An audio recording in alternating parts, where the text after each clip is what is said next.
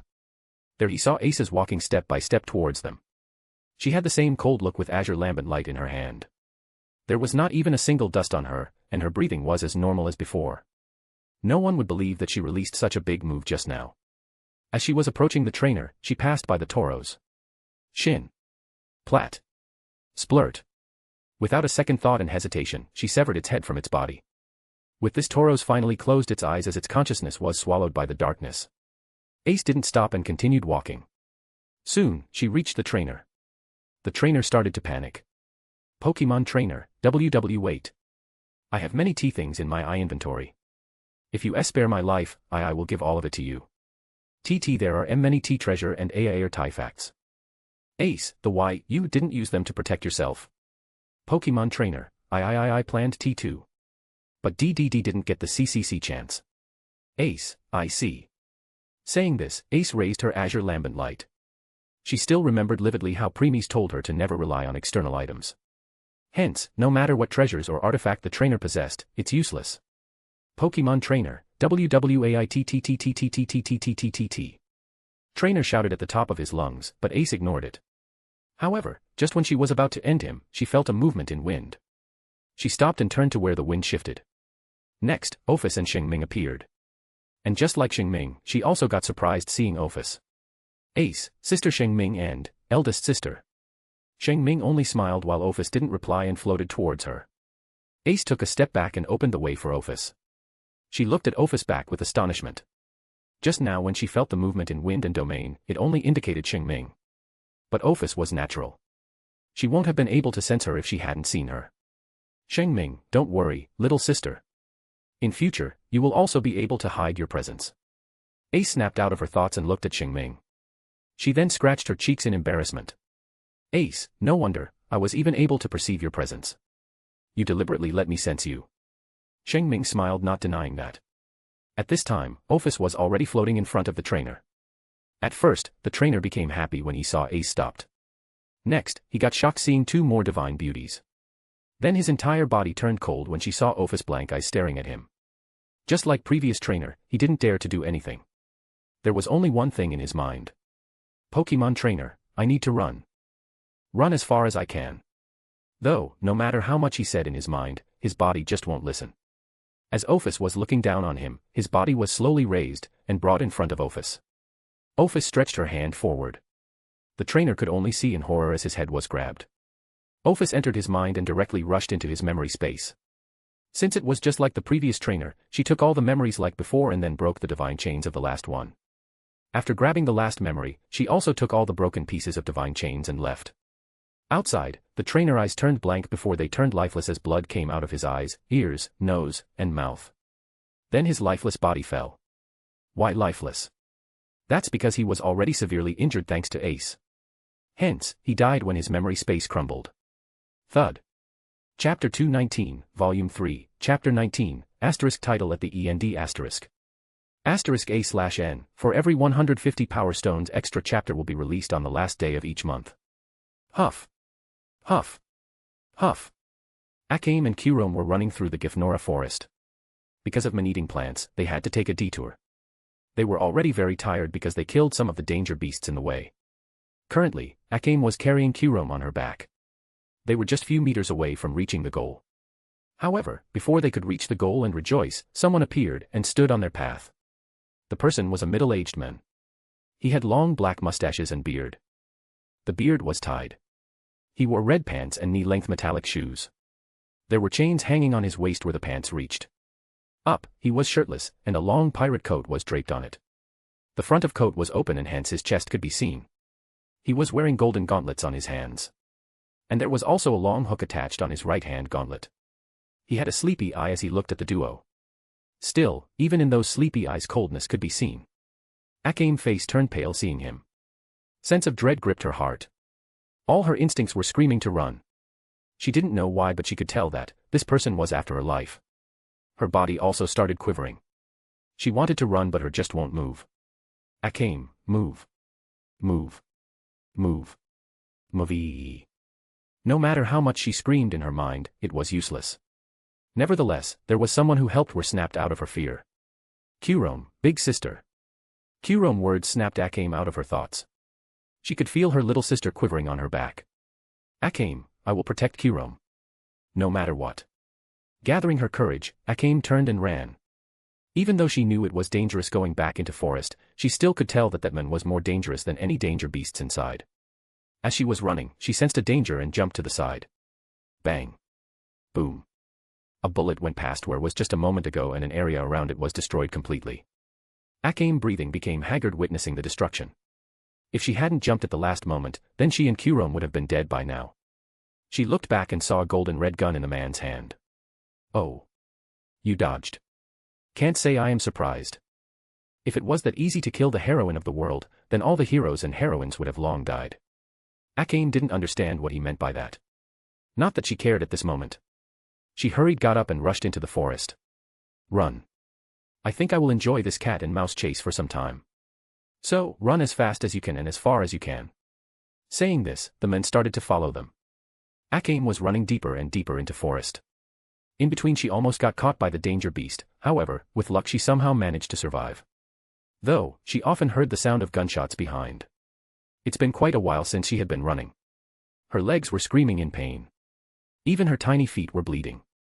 Still, Akame gritted her teeth and kept on running. At this time, she saw something from the corner of her eyes. A small black ball flew past her.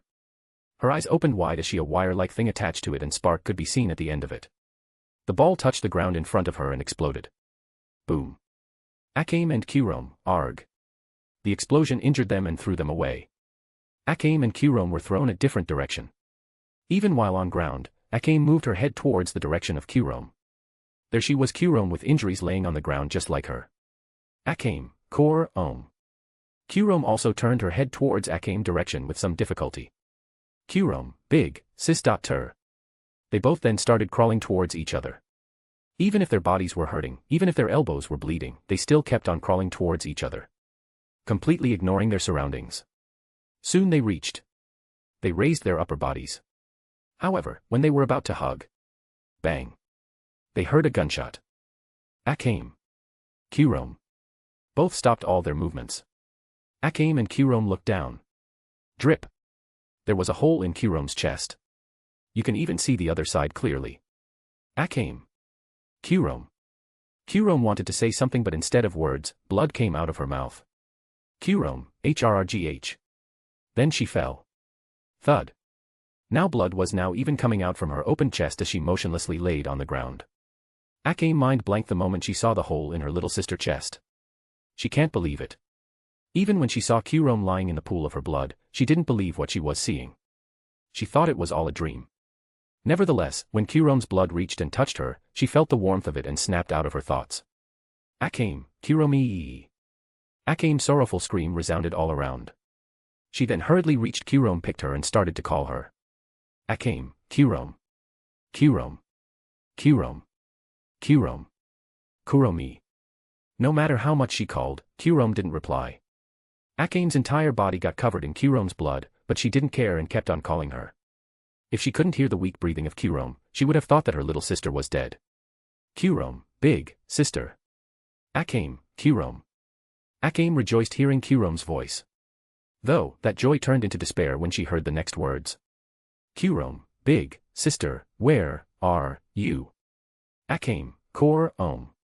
Kurome, I can't see you, where are you, big, sister? Akame, Kurome. I am here.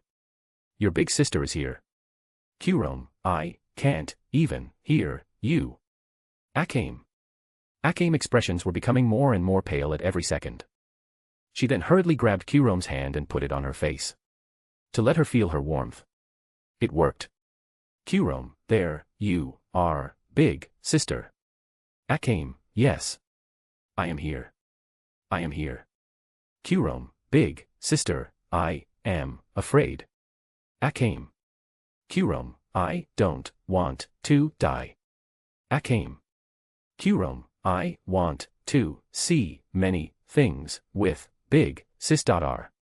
Akame. Kurome, I want t.o.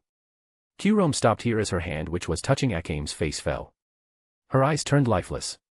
And in the end her heartbeat and breathing stopped. She died. Akame.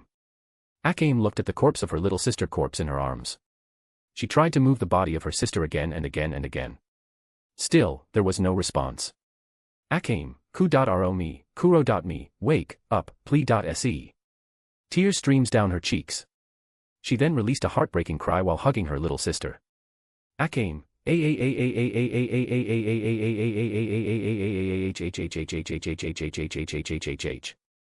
Akame kept on crying as her tears fell on Kurome's face. Because of sorrow, she even forgot that her cry would attract the danger beasts towards her location. Though, even if she knew about it, she wouldn't have cared either. Don't worry, little girl. You will also soon meet your sister. At this time, the man who was following behind them and was responsible for Kurome's death appeared. Still, since Akame's mind was completely on her sister, she didn't hear that. The man shook his head seeing how Akame ignored him. He pointed his gun and aimed at Akame. Farewell. Little girl. Swoosh. Swoosh. Swoosh. But before he could shoot, many danger beasts jumped out of the bushes. Next, they rushed at them. Yet, for some reason these danger beasts ignored Akame and attacked the men. The men frowned seeing this but didn't panic. As expected, how could this world let the heroine die like this? It will try everything in its power to prevent it. Saying this, the men started to shoot. Bang. Bang.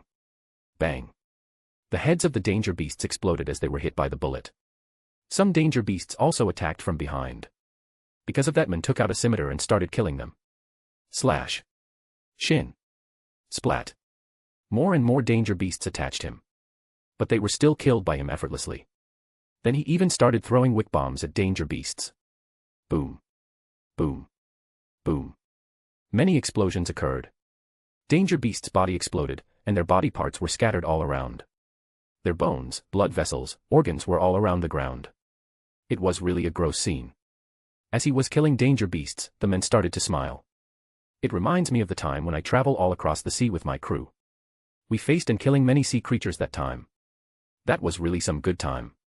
Saying this, man smiled even more while reminiscing some memories. Nevertheless, his hands didn't stop. They kept on killing. Bang. Bang. Bang. Slash. Shin. Splat. Boom. Boom. Boom. Sometimes later. Slash. Splurt. The men finally killed the last danger beast. He stopped and looked around.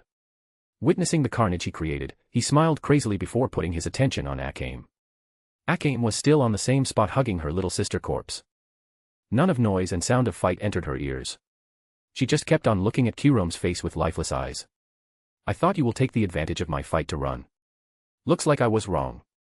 Akame. Akame didn't reply. Witnessing this, Men shook his head again. Looks like the death of her sister affected her more than I thought. He frowned and continued. Now. What will be World's next move to protect the heroine? The man pointed his gun at Akame again. His senses were on full alert as he was waiting any unforeseen circumstances. Let me free you from your misery, little girl. Bang. The gunshot resounded.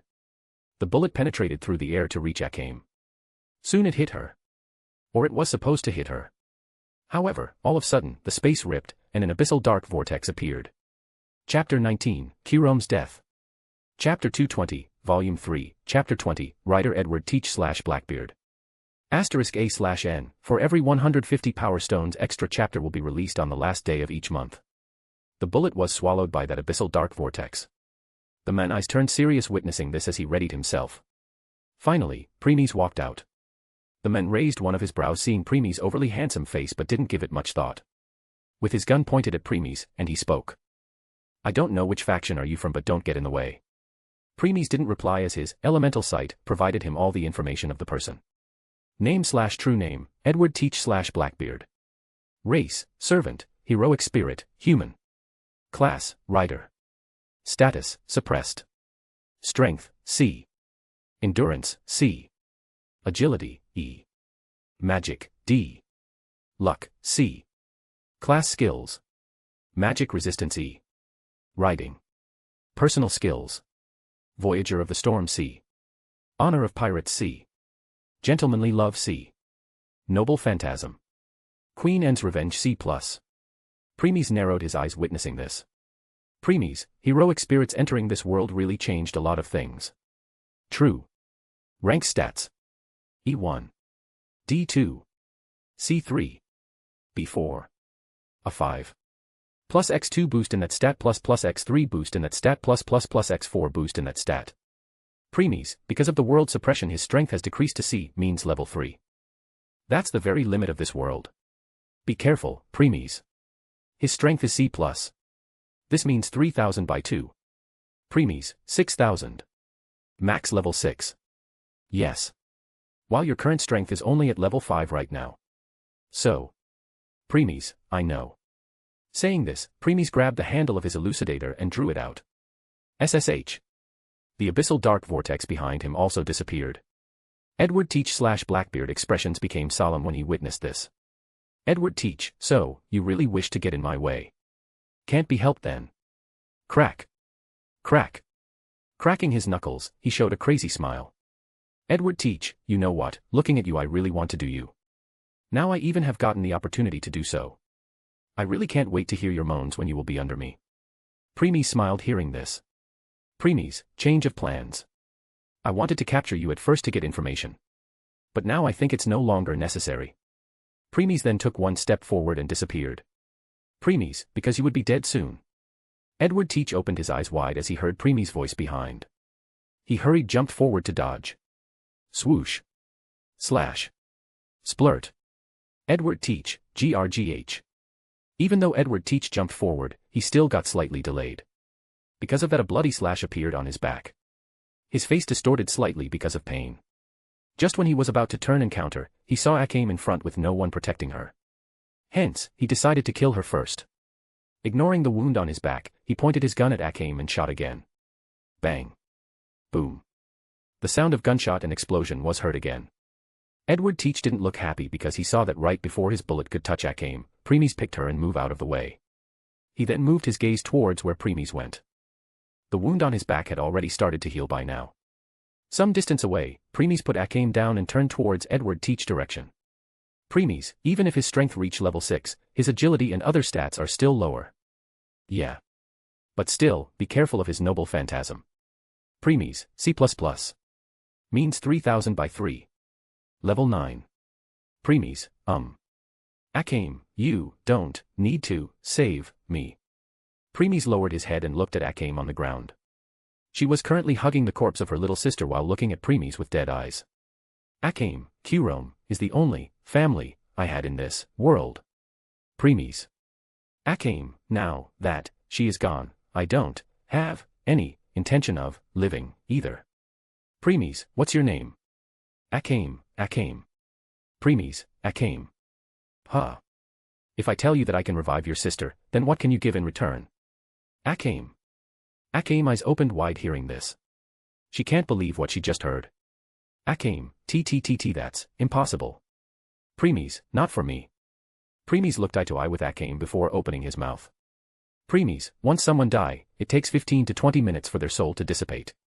This means it's still possible to revive someone during those last minutes. Akame. Premies, so, only have 5 to 10 minutes left to choose. Saying this without waiting for Akame's response, Premies directly rushed towards Edward Teach. Akame, wait. Akame stretched her hand in air towards Premies' direction. Too bad, he had already left to confront Edward Teach. Akame lowered her hand while thinking what to do. Akame, what can I offer? I am just an orphan. I have nothing. She then looked at the face of her little sister.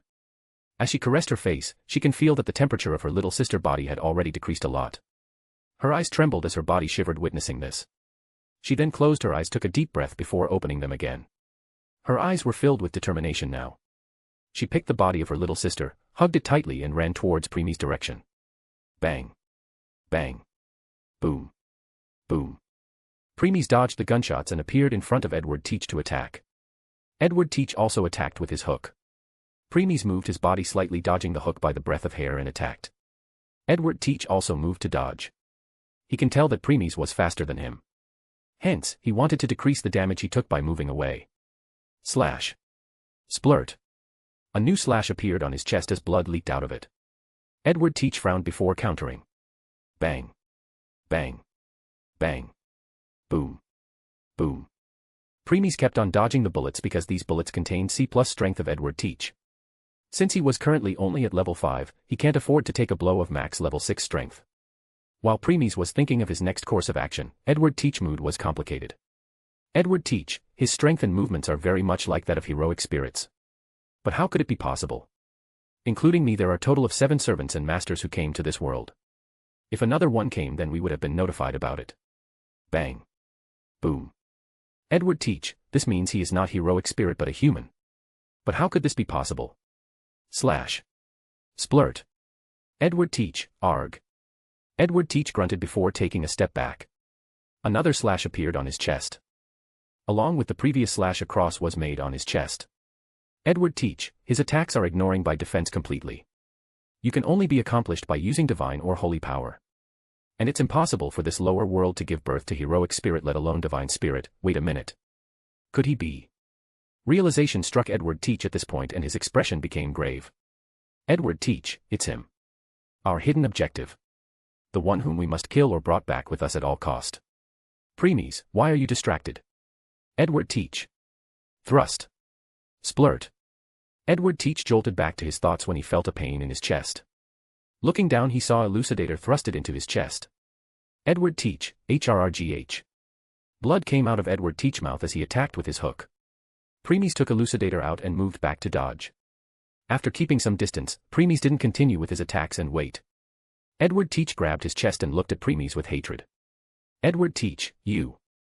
He then put his gun away and took out his scimitar before lurching at Premies. Elucidator and scimitar collided. Clang. Boom.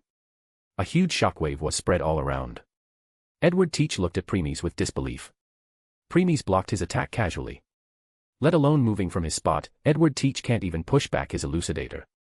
Edward Teach, how could this be? As a heroic spirit, Edward Teach also had a lot of experience. In their previous confrontation, he realized that Premies was dodging his attacking instead of deflecting or stopping it. So, he came to conclusion that Premies' strength was weaker than him. But now seeing how Premies stopped him with hardly any efforts, he got shocked. Though, he was not the only one. How did you do that? Even Twilight appalled witnessing this. Next, she checked how Premies did that and became speechless. Oh, yeah. I forgot that you have Primal Incantation Symbol. Primal Incantation Symbol increased one's physical strength. No wonder you can easily take on Blackbeard's attack. Premies. Premies didn't reply. He pushed Edward Teach's scimitar away, clenched his fist and delivered a straight-line uppercut. Pow. Edward Teach, HRK. This was one of Aincrad Supreme martial arts skill. Senda or flash blow you can say. It's quickest of all the martial arts skills. Crack. Edward Teach's chin cracked as some of his teeth also broke. Though, Premies didn't stop. He raised Elucidator atop his shoulder. Magic was gathered in it instantly. Then he leaped and reached Edward Teach in the next moment before delivering a single top-to-bottom vertical slash. Slash. Splurt. Premies, sonic leap. Bang. Edward Teach fell from the sky. Premies also landed at some distance and was looking at where Edward Teach fell. Premies, as expected from heroic spirit. In the last moment, he brought his scimitar in front to block some of the force behind by attack. He will shame to heroic spirit if he can't even do that.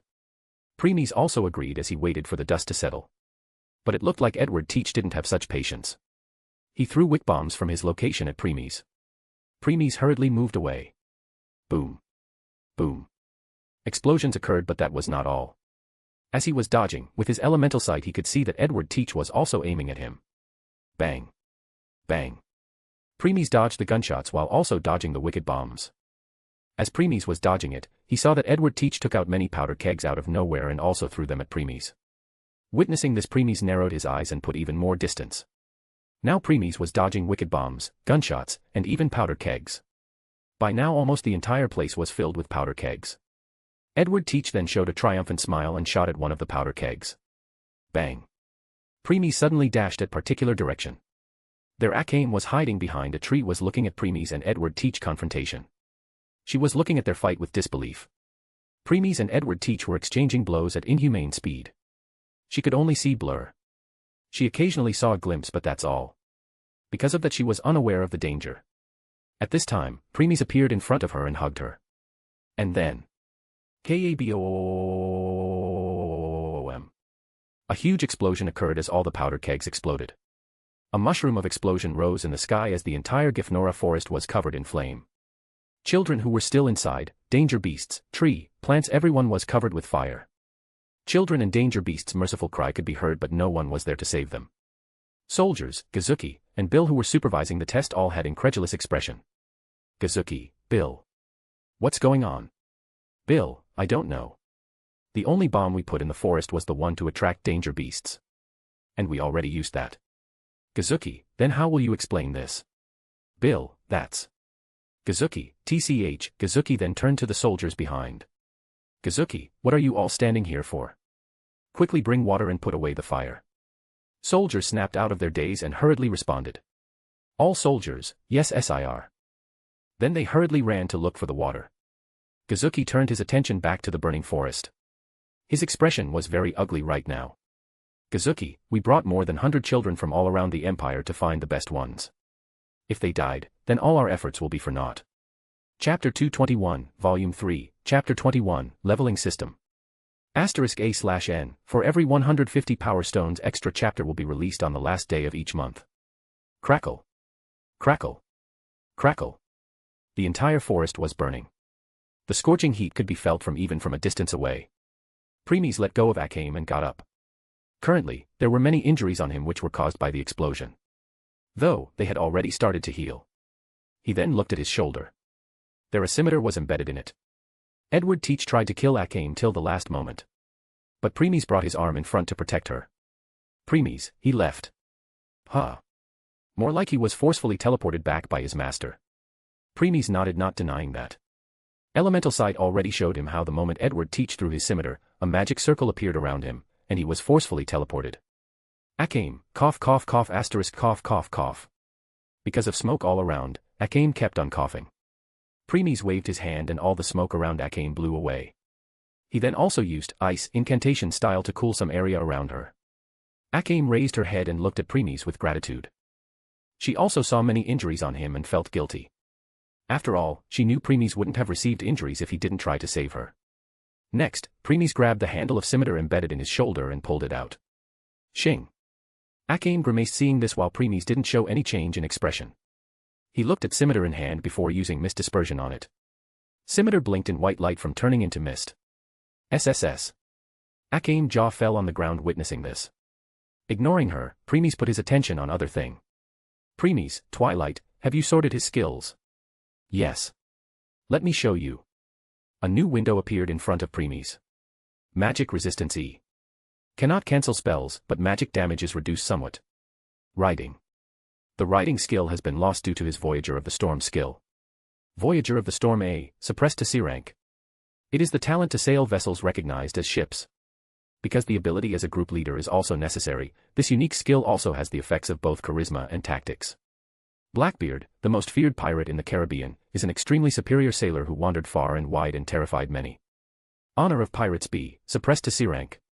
It is a unique skill derived from a pirate's peculiar sense of values. Low-ranking mental pollution, valor, battle continuation, and others have been combined. While he can be violent towards his subordinates without warning, he also possesses the bravery to savagely charge at a forest of swords and rain of bullets. Gentlemanly love C. Blackbeard is generally very perverted towards the females, wishing to add them to his harem and often openly fantasizing about the sexual acts he would like them to perform. Because of that, whenever we fought against female or feminine-looking opponents, he recovers even faster. Premies, so, his Voyager of the Storm and Honor of Pirates skills are A and B rank respectively. Yeah. It's because of world suppressing that they fell to C rank. Premies, what about his noble phantasm? Here. Another window appeared in front of him. Queen Anne's Revenge C+++, suppressed to C++ rank. A vessel ship that Blackbeard actually boarded on.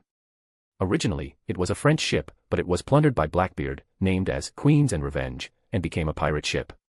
It is a ghost ship in a literal sense of the word that specialized in completely plundering enemies. Thud. Akame, please. Please, revive my sister. Premies moved his gaze to now kneeling Akame. Premies, what will you offer? Akame, everything. Premies raised one of brows and looked at Akame. Premies, what do you mean by everything? You have nothing to give in the first place. Akame. Akame gritted her teeth. Akame, I know. But the only thing I can offer is myself. Premies, oh. How can I be sure that you won't betray me? Akame, I won't. Premies, you will. Akame. Premies, I only need to look at the person once to see what kind of person he or she is. So, I know what kind of person you are. You are a heroic type of girl. Akame. Premies, you want to help all those who are suffering. Want to fight for them. Want to give them hope. Because of that you won't hesitate to join those who share the same vision. Akame, I assented. Oh, obvious. One should always protect those who need help. Premies, who decides that? Akame. Premies, I'm the one who gets to decide who I want to help or not. Stop throwing your ideals on others. Akame. Akame lowered her head when she saw Premies looking attentively at her. Premies, tell me. You said you will give everything. But if I will order you to slaughter an entire town or city filled with innocent people, can you do it? Akame raised her head and looked at Premies. Akame, why you want to kill them? Premies, why, you say? Let's see. I was getting bored. So, I want to see a massacre to get rid of some of my boredom. Akame. Akame aghast hearing this. Her face turned pale as she tried to put some distance between them. Akame, how could you say something like TT this? You are not normal. You are PPPP psycho. Premies didn't become angry hearing this. He just answered calmly. Premies, yes, I am psycho. But what can you do about it? And this psycho is also the one you can revive your sister. Akame, I would rather have my little sister remain dead than being revived by someone like you. Premies just shrugged his shoulders hearing this. Premies, suit yourself. Though you are going to meet your sister soon. Akame raised her vigilance to the limit as she looked warily at Premies. Akame, so, you are going to kill me now that I declined. Premies, why would I? Isn't there already someone after your life? Akame became confused at first, but then the face of Edward Teach appeared in her mind. She gritted her teeth and spoke in hatred-filled tone. Akame, if he will come, I will kill him. Premies, is that so? Do you really think you have strength to accomplish that? Akame, I will train and in few years I will be strong enough to kill him by my own hands. Premies, ha ha ha ha ha ha ha ha ha ha ha ha ha ha. Premies started to laugh loudly hearing Akame's words. Akame became angry seeing this, thinking he was mocking her. Akame, why are you laughing? Premies, of course, I am laughing. I have never heard such joke for so long. Akame, joke, you say? Akame got even more furious hearing that all her determination and conviction was just a mere joke in Premies' eyes. Premies then stopped laughing and looked at Akame with mocking expression. Premies, you are saying that in just a few years you will become strong enough to destroy this world. Akame, destroy this world. Premies, exactly. The one I was fighting was just using 10% of his real strength. If he had used 100% of his power, then this world of yours would have long been destroyed. Akame. Akame startled hearing this. She can't believe what she just heard. Akame, SS strong enough to destroy this world. That's impossible. She really wanted to deny this. She can't believe someone had the strength to destroy this world. Premies, sorry to pop your bubbles, but that's true. Let me tell you about leveling system. Akame, leveling system. Premies, yes. An average human strength is level 0. At the early stage of level 1, you can destroy an entire building. At the middle stage of level 1, you can destroy an entire town. And once you will reach max level 1, you can destroy an entire city. On your own. Akame. Premies, let me tell you brief strength of each level. Levels, strength. Level 0 average human. Level 1, stats at E, building. Level 1, stats at B, town.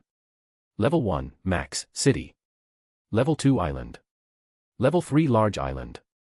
Level 4 country. Level 5 large country. Level 6 continent. Level 7 large continent. Level 8 asteroid. Level 9 moon. Level 10 planet. Premies, and the one you want to kill has the strength beyond that of level 10. So, tell me. Can a mere level 0 like you kill the being beyond level 10? Akame. Akame mind blanked out hearing this. She thought it was dream. How could someone with such strength even exists? Premies, even I was shocked when I became omniscient of this group and knew the strength of servants. Every single heroic spirit or servant, even the weakest of all, is level 11 pseudo-god. Let alone others. Whenever Holy Grail War occurred or occurs in Fate World, Alea and Gaia used their powers to make planet even more stronger. Strong enough that it could handle the fight between the servants. Otherwise, Earth would have been destroyed. Premies, and don't think there's only one such person. There are many who will come after you. That time the only thing you could do was see as they will kill all your friends and loved ones in front of your own eyes. Reminding you of your powerlessness. Akame. Akame processed everything that Premies said before opening her mouth. Akame, why do they want to kill me? Premies, you don't need to know. You won't understand anyway. Saying this, Premies turned and walked away. Akame saw Premies' back going further and further away. Finally, she came to a decision. Akame, wait. I accept. Premies stopped and glanced back at her. Premies, oh. You agreed. Akame, yes. But I have one question. Premies. Seeing that Premies was not speaking, Akame continued. Akame, can I become strong under you? Premies, yes. Akame, then I am at your disposal. Premies looked at Akame, who was lowering her head in submission. Though, he dashed her hopes with the next sentence. Premies, looks like you are forgetting something. I already told you that your value is not high as you think. Akame abruptly raised her head and looked at Premies. Her eyes as if begging for help. Akame, then what do you want? Premies, I want both of you. Both you and your sister. Akame, Kirome too. Premies, yes. Akame moved her gaze to her little face. She caressed her face as tears appeared in the corner of her eyes. Akame, I am sorry, Kirome. Along with mine, I also decided your path without your consultation. I am really sorry. Akame, I agree. We both sisters are yours and are at your disposal. Akame finally lowered her head again. This time her eyes were filled with despair though. She had given up all hope of escaping before deciding to agree. Ding. Ding. Ding. Akame has decided to be yours in return for her sister's life. She can now become half-member, permanent member, or battle maid of your household. Which one do you want her to become?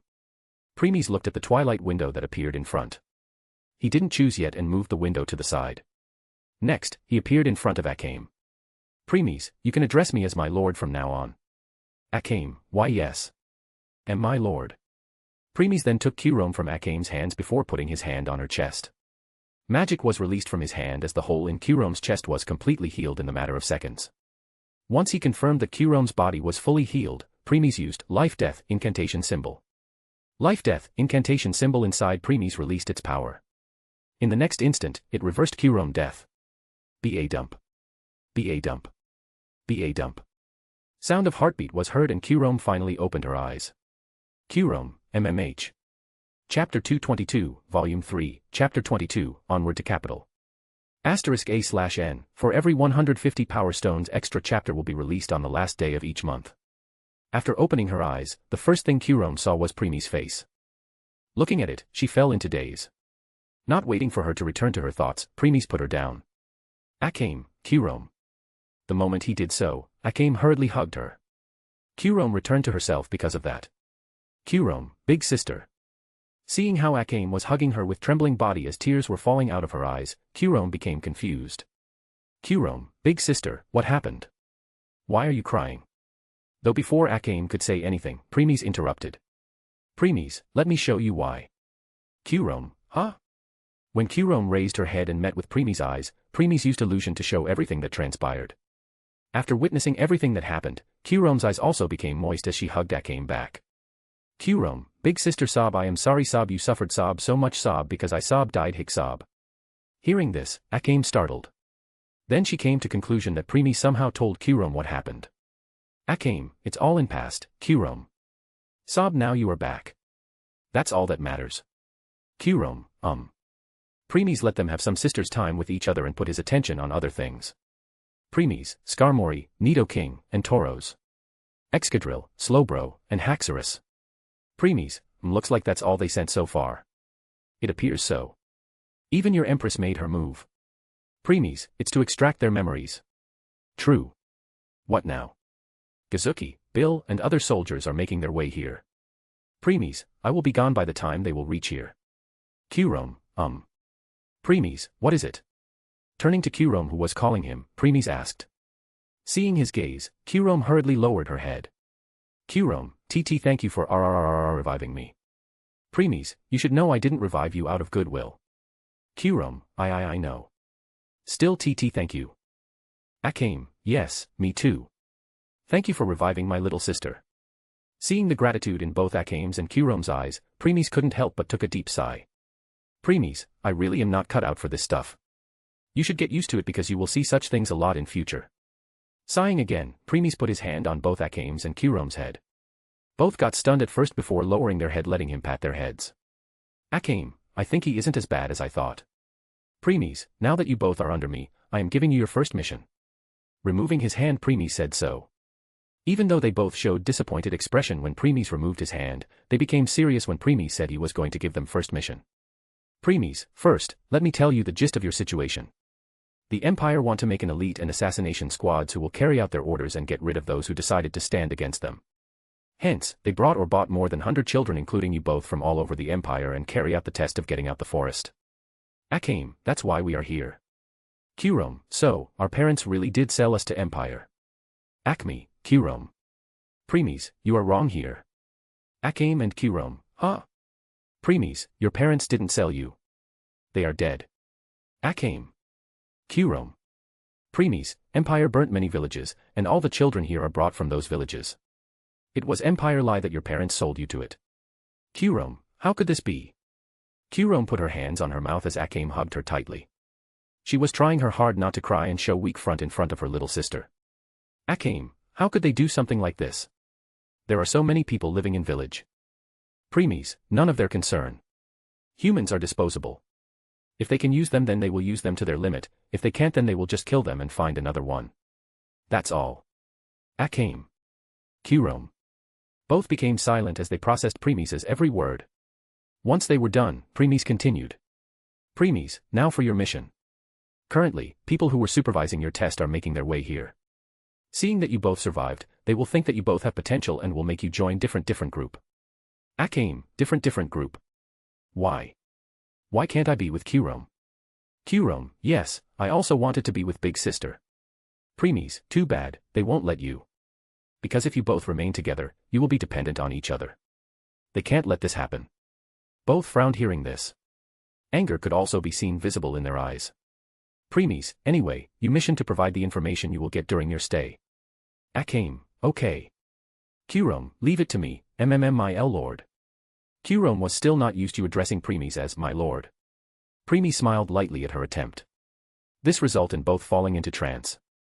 Crouching down, Preemies brought himself to Kurome's eye level.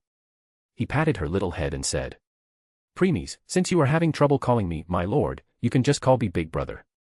Kurome, be big brother. As Kurome was still muttering big brother, Preemies stood up. Giving one last glance at a certain direction, he spoke again. Preemies, they are coming so I am leaving. I will contact you both later. Saying this, a tear appeared in space and the abyssal dark vortex appeared again. Both Akame and Kurome shivered when they looked at it. The vortex appeared to the mouth of darkness which will devour everything. Ignoring their reaction, Preemies walked into the vortex, and it disappeared. Both took a sigh of relief confirming that vortex was no longer here. Soldier, there are survivors. In the next moment, they had a sound behind and saw many soldiers rushing towards them. The vortex appeared on same place from where Preemies was looking at Gifnora Forest at the beginning. Once Preemies walked out, Ophis appeared and sat on his left shoulder again. A minute later Shing Ming and Ace also returned to his side. Preemies, good work. Shing Ming smiled sweetly while Ace got a bit embarrassed because of praise. Ophis, here. Ophis brought her small hand in front of Preemies' face. On her hand, Preemies saw a group of clouds which were showing many images and were enshrouded with divine power. Preemies, well done. Saying this, Preemies extended his hand forward and touched those clouds.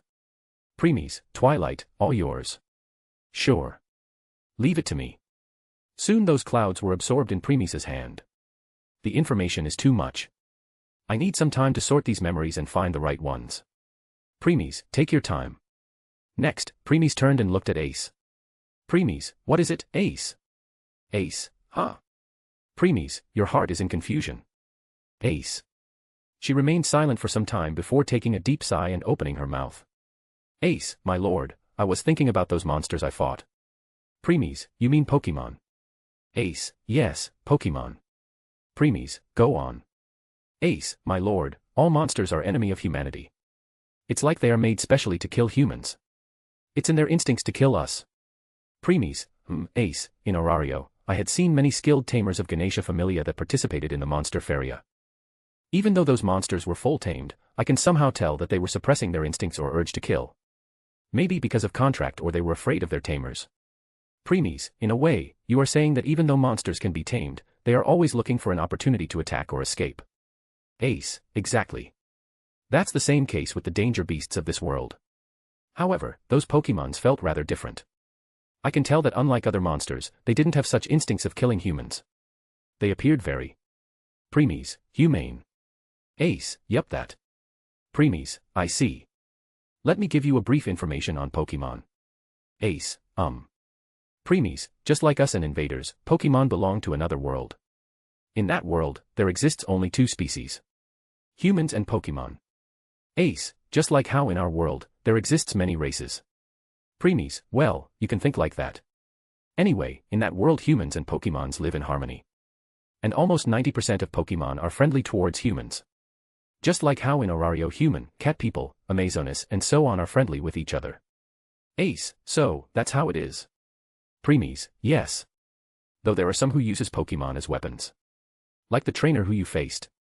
As for the one that Shing Ming faced. Preemies stopped her and turned to Shing Ming.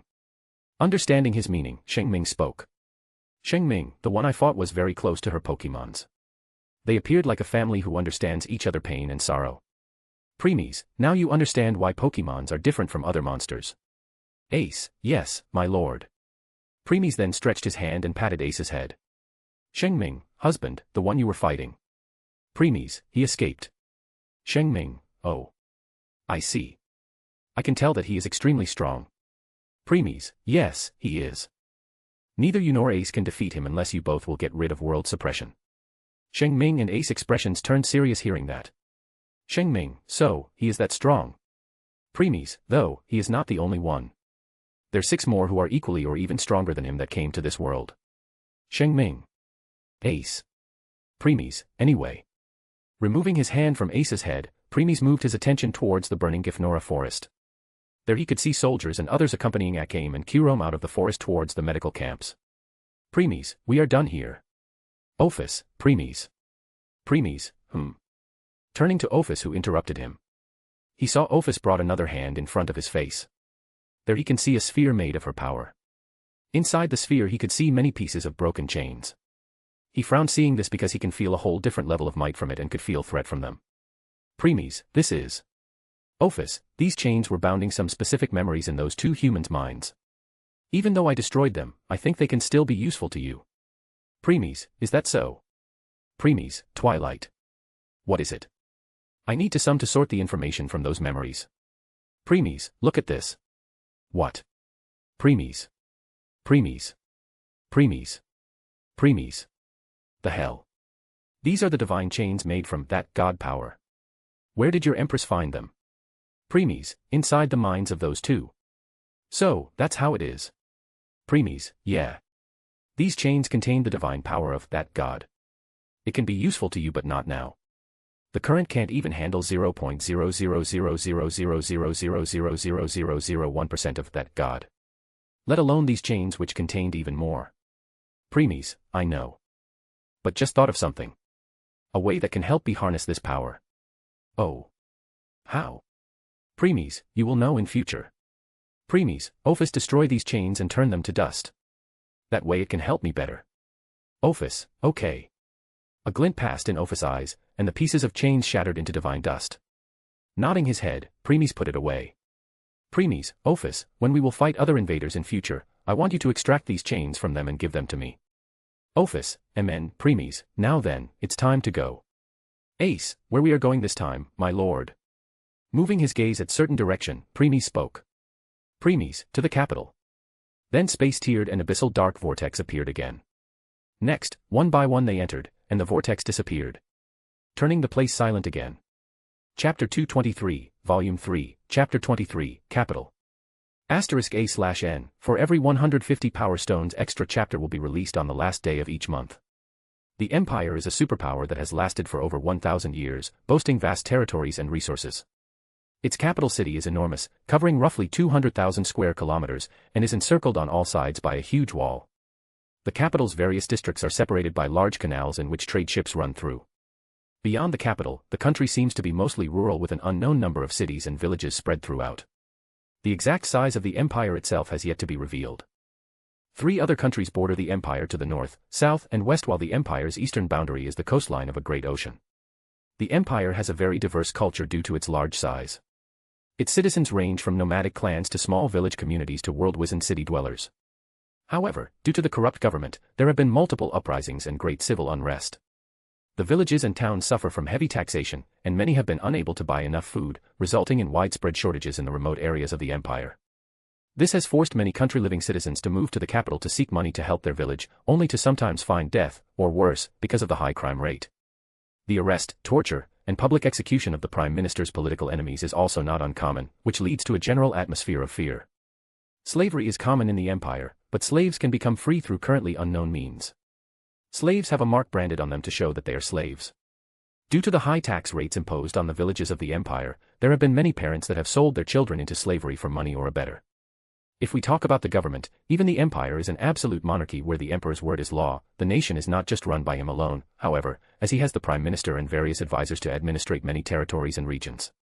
The current emperor, Makoto, is only a child and, having assumed the throne at a rather young age, he is more of a figurehead than a true ruler. Because of this, many of his officials are doing as they please, including the newest prime minister.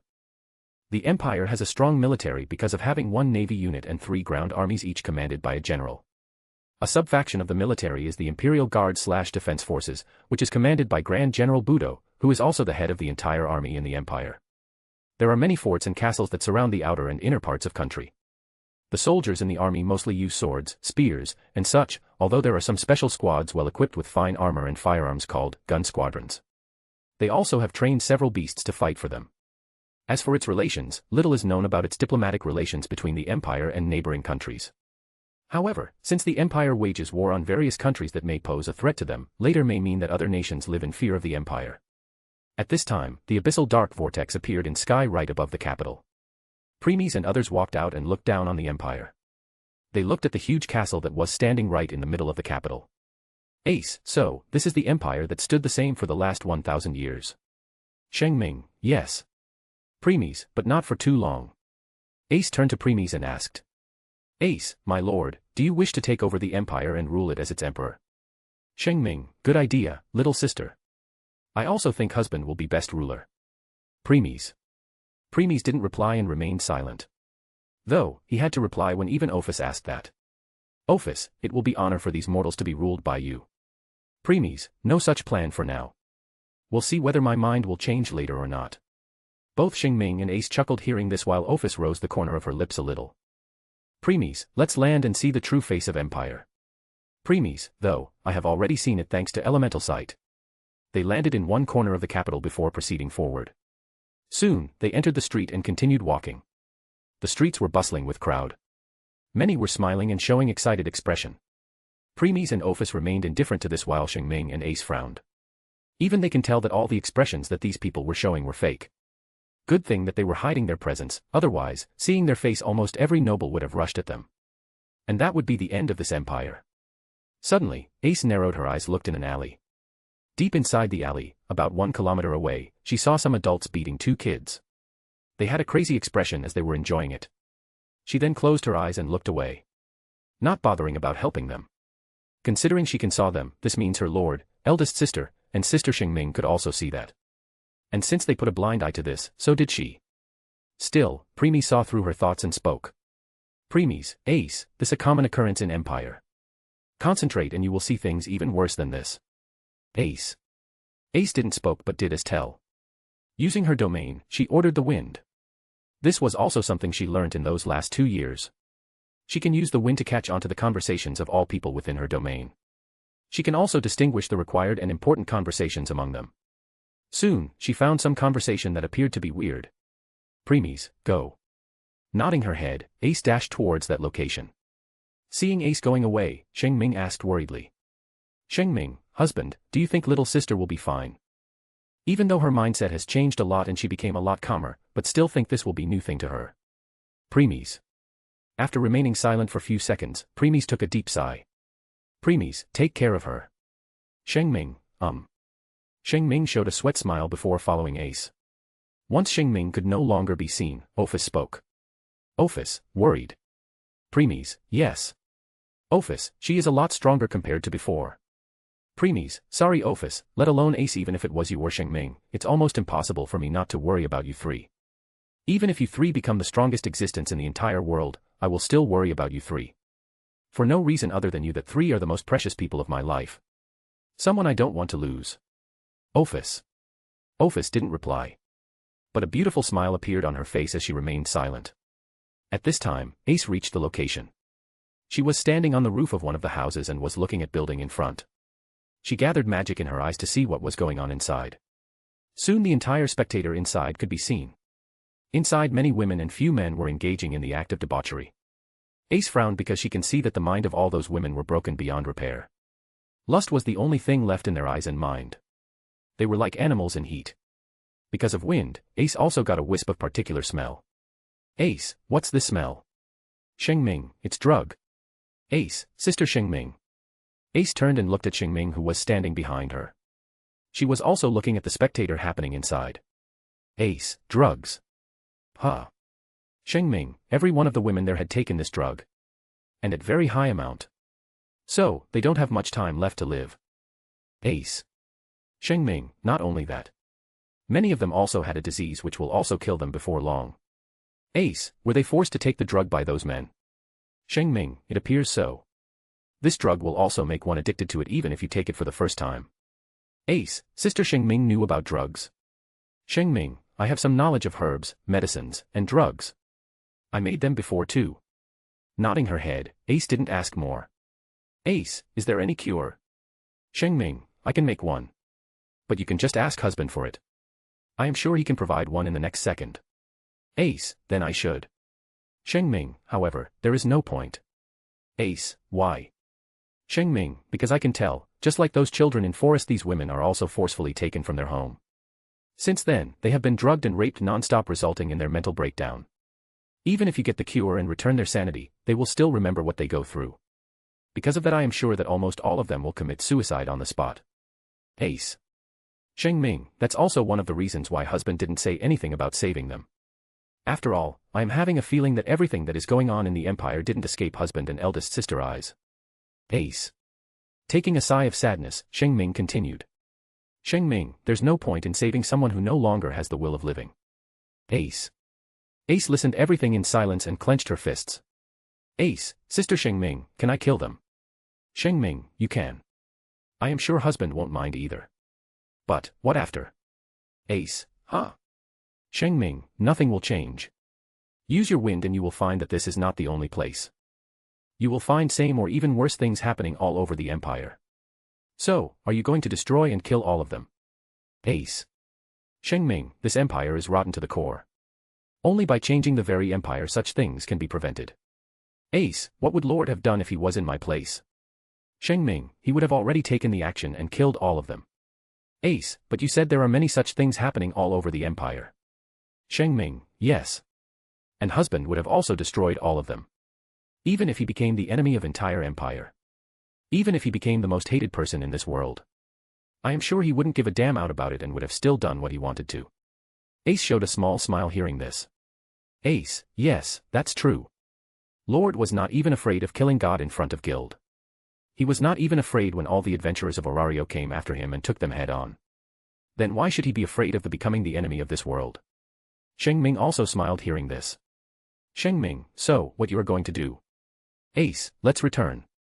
I think it will be better if Lord makes his move to destroy such things. Shing Ming, I see. Then let's go. Ace, MN, Ace turned and followed Shing Ming. While on the way, Ace spoke again. Ace, Sister Shing Ming, I still think Lord will be a great ruler of this emperor. Shing Ming, I also think so. The ruler should be decisive when making his move. In case she started to doubt himself/herself, then that person isn't cut out to be one. Ace, MN. Still, I am having a feeling that if even Lord won't make his move, this empire will still fall. Shing Ming, I am also feeling the same. Chapter 224, Volume 3, Chapter 24, Neutral Stance. While Ace and Shing Ming were looking at the building and talking, Premies was walking around the capital with Ophis. Premies, As expected, he really has become strong. Even though Premies didn't enter the castle, his elemental sight inner zone, 50 kilometers, showed him everything that was going on inside.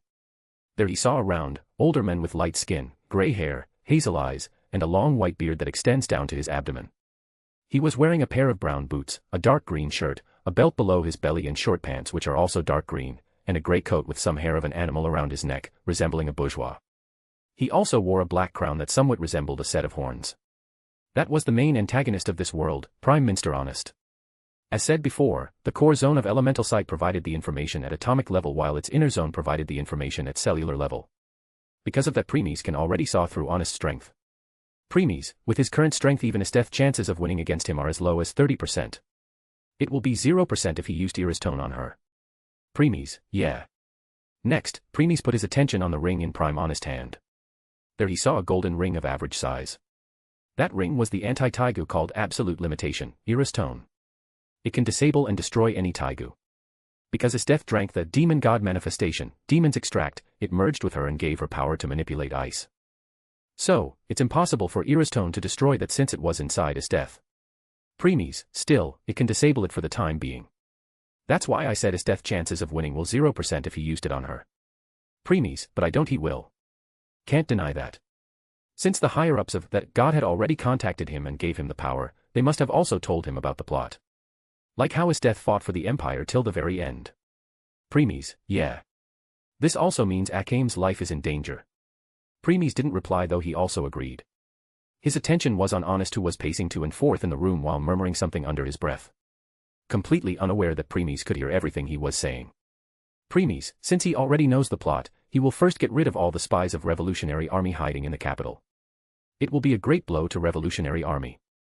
Their power will decrease drastically. Premies, none of my business. Even though I don't like Empire, it doesn't mean I like Revolutionary Army.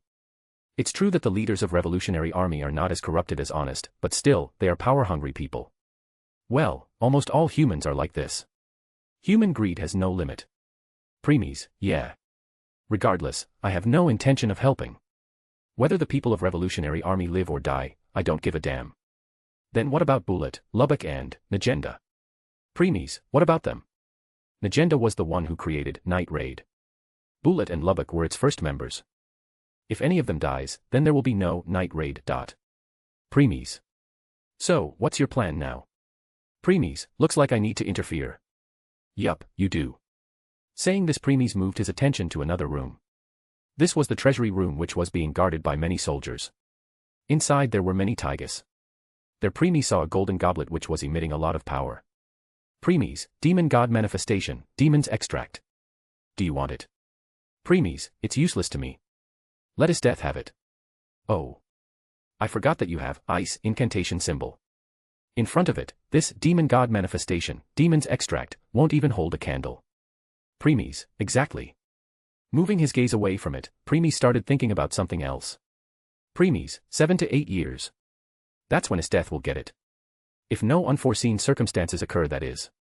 Premies, correct. If no unforeseen circumstances occur.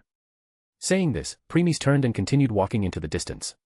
After walking for a distance, he reached an open ground and stopped. In the center of the ground, he saw people who were executed and being crucified.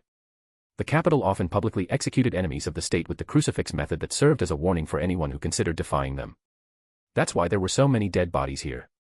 At the side, he saw many people laughing and throwing rocks on crucifixes. There were also some nobles sitting in the corner, having drink while watching and enjoying this show. Shaking his head, Premies turned and walked away. Ophis, this world is very disgusting. Premies, it is. Ophis, will we travel more of such worlds in future? Premies, yeah. Though, such types of worlds will be rare. Let's say 5 out of 100 worlds will be like this. Ophis, okay. Have you thought about what to do with Akame? Prime Minister Honest won't let her go. Premies, she is safe for the time being. Is that so? Premies, Empire trained Akame for 8 years. During that time, she didn't find any problem in Empire conducts. It was later she started to doubt it and deflected. So, you are saying that Honest will try to brainwash her to be completely loyal to Empire? Premies, yes. Since she has a lot of potential, this means she will be a good tool for the Empire. Do you think he will order the use drugs? Premies, he will. For sure. As Twilight became silent, Premies reached a stall. The stall owner was selling burgers. Premies stood in front and let owner sense his presence. The owner turned to Premies and became stunned seeing his appearance like everyone. Premies, pack 2. His words snapped the owner back to his thoughts. The owner did a fake cough to hide his embarrassment before speaking. Stall owner, sure, sir. Give me few minutes. Premies, The stall owner then started making the burger. Though from time to time he stole glances at Premies. Stall owner, such appearance. Such demeanor. Even the clothes he is wearing. I don't what fabric his coat and other stuffs are made of, but I can tell they must be very expensive. He is definitive a noble. I must make sure to give him my best burger, otherwise, the consequences of offending a noble in the capital are very dire. As Premies was waiting quietly, Ophis who was sitting on his left shoulder spoke. Ophis, Premies, did you sense them? Narrowing his eyes, Premies replied. Premies, I did. They must be part of another team of invaders. Ophis, Though, they are neither the part of those animals, Pokemon, tamers nor heroic spirits. Premies, that's the third team of invaders. When Premies was getting the information of everything within the range of his elemental sight, he saw many people who appeared different from all others present in the capital. How they were different? That's because all of them were emitting death's aura. Ophis, there was also one among the people who were supervising that forest and children. Premies, This team instead of attacking, took infiltration path. They are using their brains. Ophis, but they are not as strong as the other two. Premies, I don't know why. But I am having a feeling that these people are more dangerous than other two. Ophis also narrowed her eyes hearing this. She put her attention on these people again before replying. Ophis, they don't have that high strength, yet you are saying that they are most dangerous, this could only means. Premies, they must have some kind of treasure or artifact. Ophis, Still, these currently presented people don't have anything like that with them right now. Premies didn't reply and remained silent. There are many strong treasures in this group. Hence, it's not surprising that they must have one in their ranks. Premies, yeah, 2 years. Invaders came to this world 2 years ago. And these people have already infiltrated the capital this much. It won't be long before they will also infiltrate the castle. Premies. Ophis, should I check what kind of treasure or artifacts they have with them? I just need to find the source. Shaking his head, Premies replied. Premies, let them be. Next, he showed a chilling smile and continued. Premies, when I fought that heroic spirit, I found out that even though many invaders entered this world, they are not friends or something. Even if they all must have same objective, they still don't want other party to accomplish it. Ophis, So, they are each other's opponents. Premies, Think of it as a competition where only one party can win. Ophis, I see. In a way they will at each other's throat. Premies, infighting between the invaders is guaranteed. I am sure many will die. So, let them be. Ophis, Stall owner, yes sir. Here. Stall owner interrupted Premies' thoughts and gave him the packet containing the 2 burgers. Premies took it, didn't look inside, and gave the money before turning and walking away. Stall owner, please come again, sir. Said stall owner as he bowed towards Premies' direction. As Premies was walking forward, Ophis asked. Ophis, Premies, why did you buy this garbage? Against your cooking it won't even hold a candle. Premies, it's not for us. Ophis, then is it for those two? Premies, no. Their cooking skills have improved a lot since the last time. I am sure currently no one in this world can make food as delicious than them. Ophis, it's still nothing compares to yours. Premies, of course, mine will be better. After all, my cooking skills are at Grandmaster level. How could Shing Ming and Ace cooking be compared to mine when they haven't even reached master level yet? Not like they can reach it unless they become the god. Premies, true. Premies, don't worry, I am not forcing you to eat it anyway. Because I know you only prefer my cooking. Pfft. I still remembered how when Shing Ming and Ace made a feast last year, your empress nearly erased it thinking she had to eat it. Ha ha ha ha ha ha. Premies, yeah. I also remembered that. If I hadn't stopped Ophis, she would really have done it. I still remembered their panicked and crying faces that time. They really thought they pissed their eldest sister and were about to throw it in the garbage themselves. Ha ha ha ha ha ha ha ha. Premies also chuckled hearing this.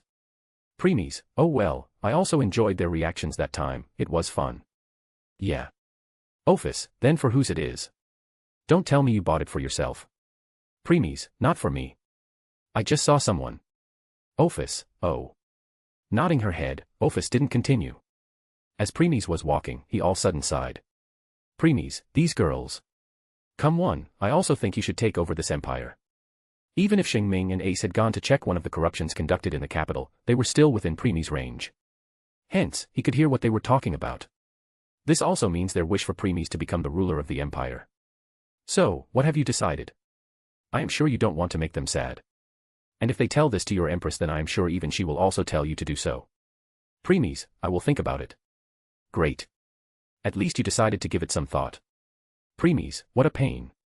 Come on, Premies. Ruling an empire, no, I mean ruling a world is something that everyone wished for. Premies, I am sure that those, everyone, are not like me who remained busy almost all the time. There are many things I am currently doing. Like creating those blueprints, items, formulas, and many more. I barely have time for myself. Once I will become the ruler, then even more things will fall on my shoulders that time. Well, all the best. I am sure you can manage it, somehow. *A/N, please throw some power stones. Chapter 225, Volume 3, Chapter 25, Pets. Sighing and ignoring Twilight's remarks, Premies kept on walking. Soon, he reached his destination and stopped. He was still on the street. But outside and near the wall, he saw a 6 to 7 years old kid laying on the ground while looking at the sky with almost hopeless eyes. It appeared as if that kid was asking for help, but everyone was just ignoring it and walking past it. The kid's appearance was very dirty and was covered with a ragged cloth. That kid was the very example of the beggar. Premies moved and approached that child. Once he reached it, he offered his hand. The child that was looking in the sky saw that hand and a hope appeared in its eyes. It raised its trembling hand and grabbed Premies' hand. Once Premies pulled it to sit, it saw Premies' face and fell into daze. Though, it came out of its thought when it heard Premies' words. Premies, kid, don't expect someone to come and help you. These people don't care whether someone like you will live or die. Kid. The kid became silent for a second before replying. Kid, but, didn't you do so? Premies, I do. However, in case I didn't, then are you going to wait for help for the rest of your life? Kid. Premies, listen this.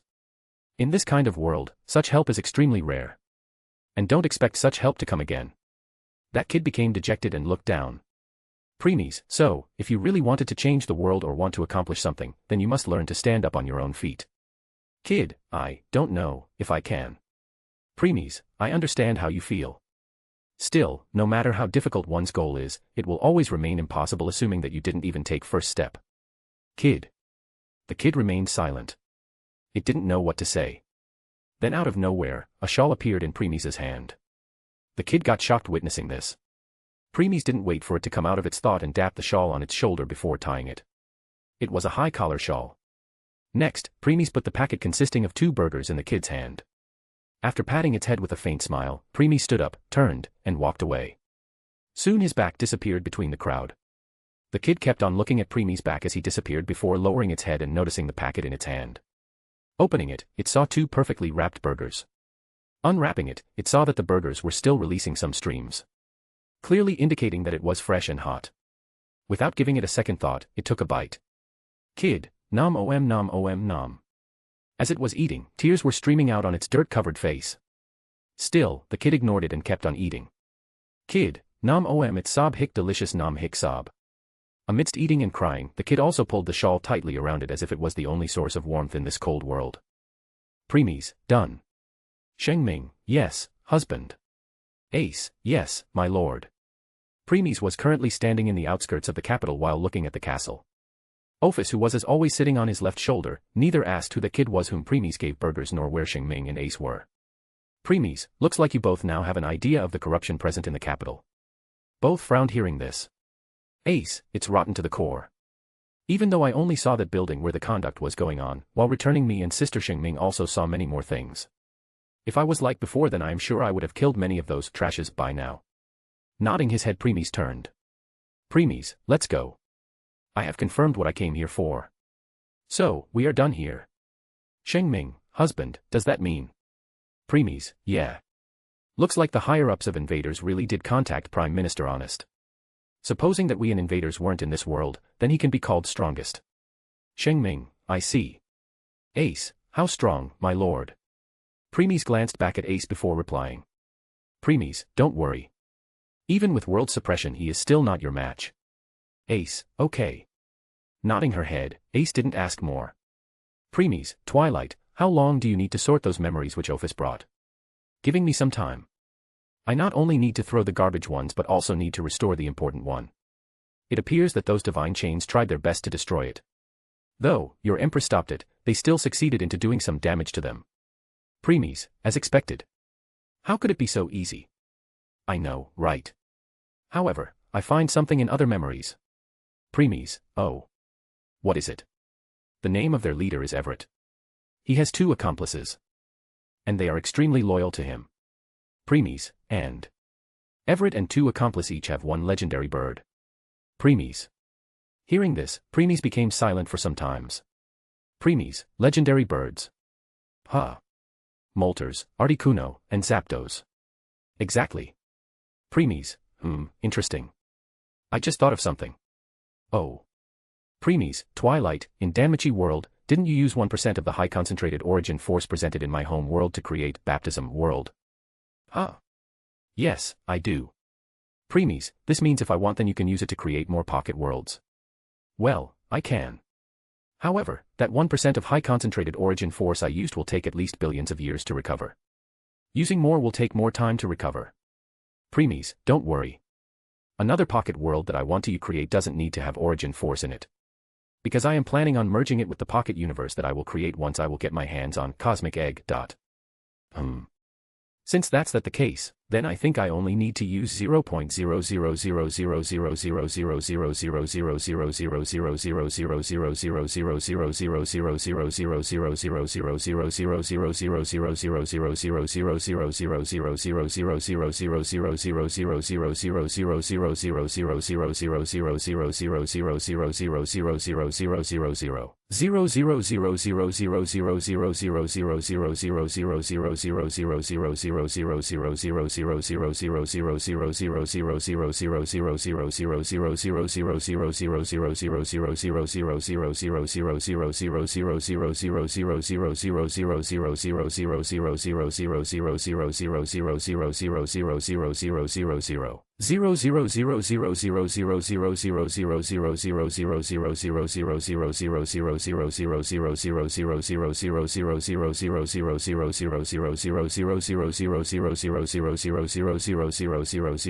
1% origin force compared to before. Premies, do it. Sure. By the way, which name should I give to this pocket world? Premies showed a mischievous smile before replying. Premies, pets. Premies. Premies. Premies. Ha ha ha ha ha ha ha ha ha ha ha. Amazing. It's truly amazing. You are right. Only Pokemon like legendary Pokemons have the right to be your pets. Ha ha ha ha ha ha ha ha ha ha ha ha ha ha ha ha ha. Premies, so. Give me some time. That pocket world will be ready by the time you will get your hands on your pets. Premies, sure. Take your time. Premies, let's go. Shing Ming and Ace, yes. The space ripped and the old familiar abyssal dark vortex appeared. They stepped into it and the portal disappeared behind them. Instead of going somewhere else, Premies and others returned to the home world. Premies, do your thing. I will be busy for some time. Shing Ming, okay. Ace, yes, my lord. Answering, they both went to do their thing. Since this the home world where there's no danger, they can completely relax their guard here. Shing Ming walked to the Ersta tree, jumped and sat on one of its branches before taking out the cooking book and started reading. While Ace walked to some distance and started practicing her swordsmanship in the open space like always. Premies entered the house with Ophis. Inside house there was another room which Premies created 2 years ago. Originally, his house only had 4 rooms. 1 dining room, 1 kitchen, 1 bathroom, and 1 bedroom. Yup, only 1 bedroom. Ophis, Shing Ming, and even Ace can't sleep without hugging Premies. Anyway, there's 1 more room now. Creak. Premies opened the door and entered. It may appear small room from outside but inside it was as big as a football stadium. Almost everyone's jaws will drop if they see what's inside. There was many high-tech equipment. Machines, computers, screen, and so on. Many colorful lights were blinking. Many drones were moving here and they're doing their stuff. Step. Step. Step. Premies kept on walking forward. Even if it looked like he had no interest in knowing what those machines and drones were doing, but in truth because of his elemental sight again, he was also checking and supervising all their work. Finally, he reached the core. There were many giant screens which were showing everything that was currently going on. Once he stopped, some lights on the ceilings emitted light rays. These light rays soon joined and formed an illusion keyboard in front of Premies. Premies then started tapping on it. New data appeared on the screen, and it kept on changing non-stop. Premies, Ophis. Ophis, MN, nodding her head, Ophis left Premies' shoulder and levitated in the air. Once she did so, the same illusionary keyboard appeared in front of her. Next, she also started tapping non-stop. Don't underestimate Ophis. Even though currently her mindset was that of child, she was still once walker of this group. Because of that not only she's strong, she's also omniscient of this group like Premies. Hence, she's the only one who can understand what Premies was doing and what she needed to do to help. They kept on doing what they had to do. Before long many hours passed by. Then the floor behind them opened and table came out of it. On the table there was a person, or something that appeared to be human. However, when you will see many wires attached to it as well as some sort of computer in its head rather than brain, you will realize that it was not. Premies and Ophis only gave it a brief glance before continuing what they were doing. The very person on the table could also been seen on the screen in front of them. The data they both had been inputting and modifying all belonged that mechanical human. Soon, many drones approached that mechanical human. They were doing what instruction Premies and Ophis had given them. Few hours later, Premies stopped. He then turned and approached that mechanical human. Currently, that mechanical human was being worked by almost all the drones present in the room. Premies, move back. Hearing Premies' voice, all drones stopped what they were doing and moved back. Premies, Ophis. Hearing Premies' call, Ophis also stopped her work and approached Premies. Next, Premies opened Twilight's shop and brought two things. Once he was done, two dazzling lights shone in front of him. Once the light faded, two shiny blue and yellow stone appeared. Ophis, infinity stones. Premies, space and mind stones. Now then. Premies then moved its gaze at the mechanical human again. Premies, first, I want you make sure that this body can handle the power of both stones. Ophis, okay. A glint passed in Ophis' eyes, and the mechanical body became more stronger. Strong enough to easily handle the power of the infinity stones. Premies, alright, next step. Change the shapes of these stones. Turn space stone to heart and mind stone to brain. Ophis, amen, boom. Boom. The moment Ophis nodded, both stones shattered into dust. Then that dust joined together and formed a yellow brain and blue heart. Premies first grabbed the blue heart before putting it into that mechanical human heart section. That was right in the middle of its chest. Next, he grabbed the yellow brain and put it into its head, brain section. The wires on both the sections quickly attached themselves to those new parts. The power of both the heart and brain started to travel all over the body. Premies, last thing. I want you to make sure that there will be perfect resonance between the heart and brain. There shouldn't be any conflict between them. Ophis, okay. Saying this, another glint passed through Ophis' eyes. Once she gave the nod to Premies, he and Ophis returned to what they were doing before. Drones also approached the mechanical human again and started doing their work. *A/N, please throw some power stones. Chapter 226, Volume 3, Chapter 26, Kirome. Pitter. Patter. Pitter. Patter. Pitter. Patter. The sound of rain falling on the window could be heard inside the room. It was a small with only a single bed on it. This also only had one window and one door. Both were also tightly locked. The room appeared more like a prison. Currently, in this room a little girl was sitting on the bed and was looking at the rain falling on the window. The girl was lost in her thoughts. Sometimes later, she muttered under her breath.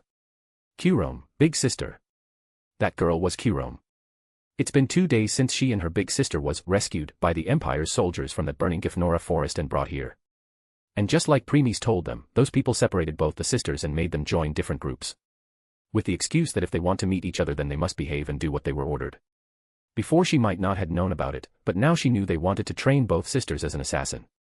Premies already gave both sister brief information of Empire's corruption and how they were willing to do everything to attain. Still, hearing, witnessing, and experiencing were all different. And both sisters had gone through all these three things. Hence, they no longer had any good impression of the Empire. It won't be wrong to say that they hate it. Sighing, Kirome got up from the bed and approached the window. Looking outside, she muttered again. Kirome, I wonder how long I have to stay in this room all alone. I really wanted to see you, big sister. The way you are right now, those people won't let you both sisters to meet. Kirome abruptly turned her head back and saw someone sitting on the bed while looking at her with stoic expression. Yet, instead of becoming shocked, a smile appeared on Kirome's face. Kirome, big brother. Hearing this, Premies' expressions loosened, and slight gentleness appeared on his face. Premies, come here. Without any guard, Kirome happy ran up to him. Since Premies not only rescued both the sisters but also brought Kirome's back to life, Kirome has full trust on him. Premies sighed seeing this innocent girl rushing at him. Once she reached him, Premies picked her and made her sit on his lap. Premies, you should rest and eat something. I could see some blackness under your eyes, means you haven't slept till the last 2 days. And your body has also become thinner, means you haven't eaten in those 2 days either. Kirome's expressions turned sad as she replied. Kirome, it's the first time I have been away from big sister. So, I can't sleep. As for food, those people didn't give me anything to eat. Premies answered by pointed towards the door. There at side of the door, there were 2 trays which had food on it. Kirome became dumbfounded seeing that. Next, her face turned red in embarrassment. Premies chuckled witness this and patted her head. Premies, it's fine. I know you are not feeling good since it's the first time you are away from Akame. Kyurem, MN, I miss big sister. Premies, I know, and I am sure she is also missing you right now. But don't worry, you will meet her in few days. Kyurem, really? Kyurem's eyes sparkled hearing this as she looked at Premies with expectancy in her eyes. Premies, yes. I promise. Kyurem, yay. Hearing Premies' response, Kyurem hugged him in excitement. Premies kept on patting her head gently. After some time, he spoke. Premies, let me introduce my people. Kyurem, huh? Kyurem raised her head and looked at Premies with confused expression because she can't see anyone beside Premies here. Premies first pointed at his left shoulder. Though Kyurem can't see anyone there. Premies, she is my empress. You can call her as eldest sister. Kyurem. At first Kyurem was confused, but she got shocked as a little girl appeared on Premies' left shoulder all of a sudden. Next, she fell into daze witnessing Opha's beauty like everyone else. Premies snapped her out of her thoughts as he pointed at his left side. Premies, she is my wife. You can call her big sister Shing Ming. When Premies said so, Shing Ming also stopped hiding her presence and showed herself. She held a beautiful smile on her face as she was looking at Kyurem. Kyurem fell into trance again seeing Shing Ming. Premies, she is my sword princess. You can call her big sister Ace. This time, Premies pointed at his right and Ace also stopped hiding her presence. Kyurem became speechless again. As she was still dazed seeing three divine beauties, Shing Ming approached her and bent slightly to meet Kyurem's eyes. Shing Ming, nice to meet you, little Kyurem. Ace, nice to meet you too. Ace also approached and spoke with slight smile on her face. Ace is no longer like her previous self when she had hard time expressing her emotions. Now, she not only has common sense but also appeared more humane. Kyurem returned to her thoughts and became embarrassed again. After some time, she gathered her courage and spoke. Kyurem, be big sister's ARV very beautiful. I have never seen someone as beautiful as YU before. Shing Ming and Ace smiled hearing this. They had heard people calling them beautiful before. However, those people were not as pure and innocent as Kyurem. Shing Ming, I am sure little Kyurem will also become a beautiful girl when she will grow up. Kyurem. Kyurem became embarrassed again and hit herself in Premies' chest. Still, they all can see a smile on her face. Premies kept on patting her head before taking out something from his inventory. Kyurem smelled something and raised her head. There she saw bread in Premies. Her mouth got filled with water looking at this. Just the smell of the bread intoxicated her. Premies smiled before giving the bread to her. Premies, here. You must be hungry. Kyurem hurriedly grabbed the bread and took a bite. Next, her eyes sparkled before she hurriedly ate the whole bread. Kyurem, nom nom om nom. Once she done, she looked at her empty hand. She can't believe she ate all of it this soon. Seeing her disappointed look, Premies took out two more. Premies, here. Kyurem became excited seeing it and hurriedly ate both too. Those bread were not the normal breads but stuffed one. They were filled with many ingredients. When she was done eating them, Premies took out a bottle of juice and gave it to her. Premies, here. You must be thirsty. Kyurem, MN. Kyurem hurriedly nodded, opened the bottle, and took a sip. Tasting it, she again became intoxicated and soon drank all its content. Soon a satisfying expression appeared on her face. Kyurem, phew, it was delicious. Both the bread and juice. Premies, right. Kyurem, Big brother, where did you buy them? I want to eat this bread and juice again. Premies, too bad you can't find them anywhere in this world. Kyurem, huh? Why? Showing a confused expression, Kyurem asked. Premies, because the bread was made by your big sister Ace. As for juice, it was made by your big sister Shing Ming. Kyurem. Kyurem abruptly turned her face at Shing Ming and Ace who only smiled in response. Seeing the sparkle in her eyes, they understood what she wanted. Shing Ming released a light laugh and spoke. Shing Ming, little Kyurem, do you want more? Kyurem, nod nod nod nod nod. Kyurem hurriedly nodded many times. Shing Ming, then me and little sister Ace will make more for you later. Ace, Ace also nodded in agreement. Then all ladies started talking among themselves while Premies put Kyurem on the bed and walked to the window. He and Ophis were looking outside with emotionless expressions. He only showed his expressions and feeling in front of those he cared about. Other time, he remained indifferent. Though his expressions loosened a little as he heard the laugh behind him. And he was not the only one, even the corner of Ophis' lips raised a little as she heard their talks. Even if they both were looking outside, their attentions were also on Shing Ming, Ace, and Qrome. While glanced at the side and Premies couldn't help but chuckle while shaking his head. At the side, there was a system window which was showing his inventory. One of the slots of his inventory was completely filled with Ace's favorite food, Jagamarukan. When Ace learned how to cook, the first thing she did was creating a whole stack of Jagamarukan which Premies put in his inventory. Premies, oh boy. This amount can go on for a year. But you don't mind, do you? Premies, yeah. I don't mind. Said Premies before looking outside again. *A/N, please throw some power stones. Chapter 227, Volume 3, Chapter 27, Martial Universe, Part 1.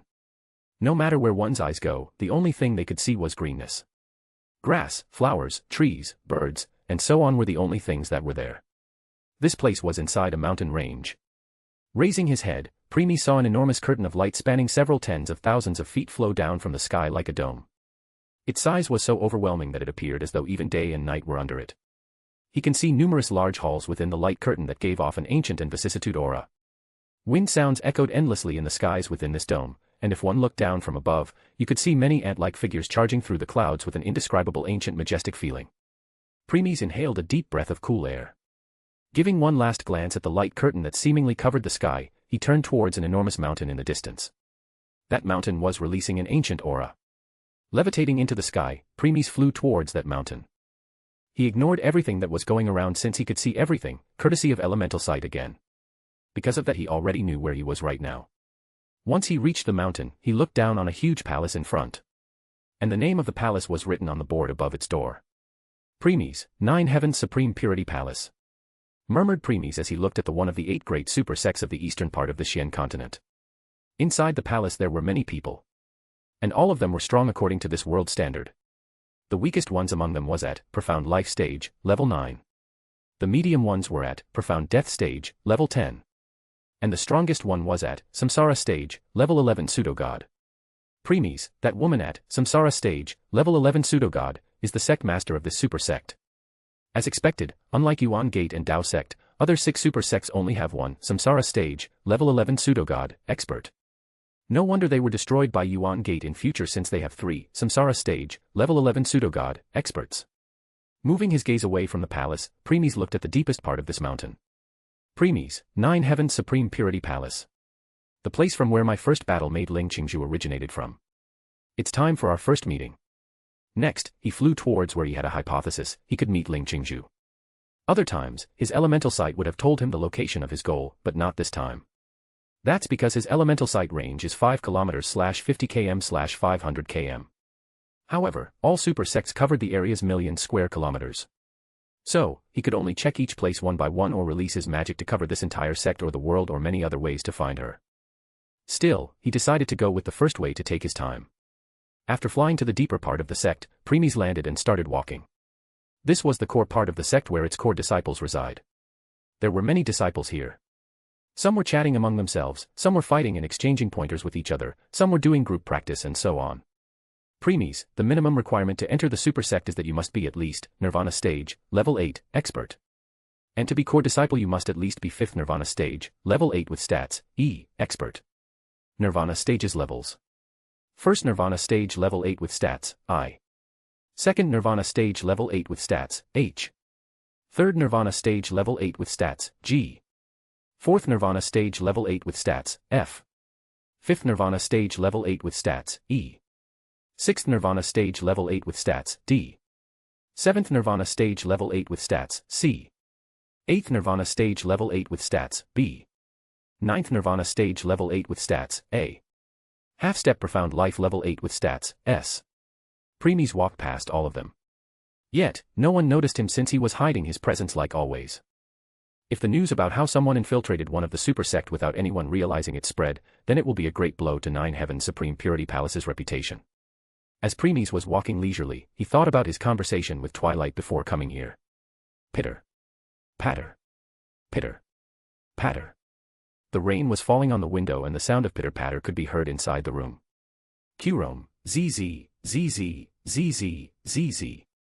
After eating and talking, Qrome finally fell asleep. Her head was on Shing Ming's lap while one of her hands was tightly holding Ace's hand. Not that surprising since Shing Ming had a motherly-like aura to her as a goddess of life and Ace appeared to be just like her big sister to Kyurem. Shing Ming was gently caressing Kyurem's hair as she looked at her sleeping face. Both she and Ace had a gentle smile on their face. Premies and Ophis were still in front of the window and were looking outside. Even though currently Kyurem was with Shing Ming and Ace, without Premies present she won't be able to sleep so peacefully. At this time, Premies decided to leave. Premies, time to go and see Akame. However, just when he turned, Twilight spoke. Premies, you need to move. Premies, what happened? It's about your battle maids. Premies frowned hearing this. Premies, Ling Qingzhu and Ing Huan. I told you before that the one responsible for their death is trying to get their souls to turn them into his nourishment or puppets. Premies, Heavenly Evil Monarch. Or Saint God maybe. Anyway, just like your permanent members, battle maids are also unique existence. Yet, because of their connections with previous worlds and the interference of some pests, I am having trouble turning them into unique. If I do it patiently then it will take some decades. If I do it forcefully then it will leave a damage in the souls. Premies, so, what method you came up with? A third one. Since they haven't become unique yet, their counterparts still exist in other parallel worlds. Hence, I choose one of those parallel worlds and connected them with their counterparts. Premies, what parallel world is that? In that parallel world, Lin Dong didn't have the ancestral stone and was merely an ordinary young man of the Lin family that was dedicated to the family. He put great effort into his cultivation for the sake of revenge on the most dazzling genius of the Lin clan. However, he did not have the patience to silently endure this time. Although he made the Lin family the strongest family in Qingyang town through his efforts, his hatred towards Lin Langtian was leaked, hence drawing killing intent. As a result, Premies, he was killed by Lin Langtian. Along with all his family. Premies. Premies remained silent for some time before taking a deep sigh inwardly. Next, a glint passed through his cold eyes. Premies, since this so-called Lin Langtian is now the rising star and the successor of the Lin clan don't need to exist anymore. You can prevent Lin Dong's death though. Premies, oh. I am listening. You will go to that world at the time period when Ling Qingzhu was still a little girl and was about to start her cultivation. I think you already have the answer to your question now. Premies, age is only numbers to cultivators. Even if they are more than 100 or 1000 years old, they would still appear to be in their 20s or 30s. Even though it was not told specifically, Ling Qingzhu was actually older than Lin Dong. And since she was just about to start her cultivation, this means Lin Dong must have been recently born. Precisely. So, you can prevent his death. Premies, I see. Anyway, what I have to do once I am there. You must make contact with Ling Qingzhu. As for what to do after, I am sure you will figure it out yourself. After all, she is your battle maid. Raising one of his brows, Premies spoke. Premies, what about Ing Huan? You will figure it out too. Premies. Premies. Premies. Premies, Sai, will there be any interference? Of course. That heavenly evil monarch or saint god will for sure get in your way. Since they need both Ling Qingzhu and Ing Huan souls, combining them with their counterpart made it both difficult and easier for them. Narrowing his eyes, Premies spoke. Premies, difficult because now that their souls are in another parallel world, they must find a way to travel to contact that world. Correct. Premies, easy because once they entered that world, they can easily get both Ling Qingzhu and Yin Huanhound since their souls have completely merged with their counterparts and can't escape this time. Right again. Ling Qingzhu and Yin Huanhuan are your battle maids and are connected to you just like your permanent members. Because permanent members must remain by your side no matter which world you go, this also applies to Ling Qingzhu and Yin Huanhuan. But they are currently not with you, yet, still connected to you. Realization struck Premies as he spoke. Premies, so, you connected both that world and this world. Turning both into a single one. Temporarily, but yes. Once you are done, the connection between them will sever and everything will return to normal again. Premies, I see. So, I can't take others with me. Yes. Premies, one more question. What is the time ratio between both worlds? 1:1. Nodding his head, Premies turned and walked up to Shing Ming and Ace. They turned their head towards him. Premies, I am leaving for some time. Shing Ming and Ace, huh? Premies, I can't take any of you there. If something happens, I am sure Shing Ming, you can handle it with ease. But if it was still difficult then you can ask your eldest sister. She will handle it.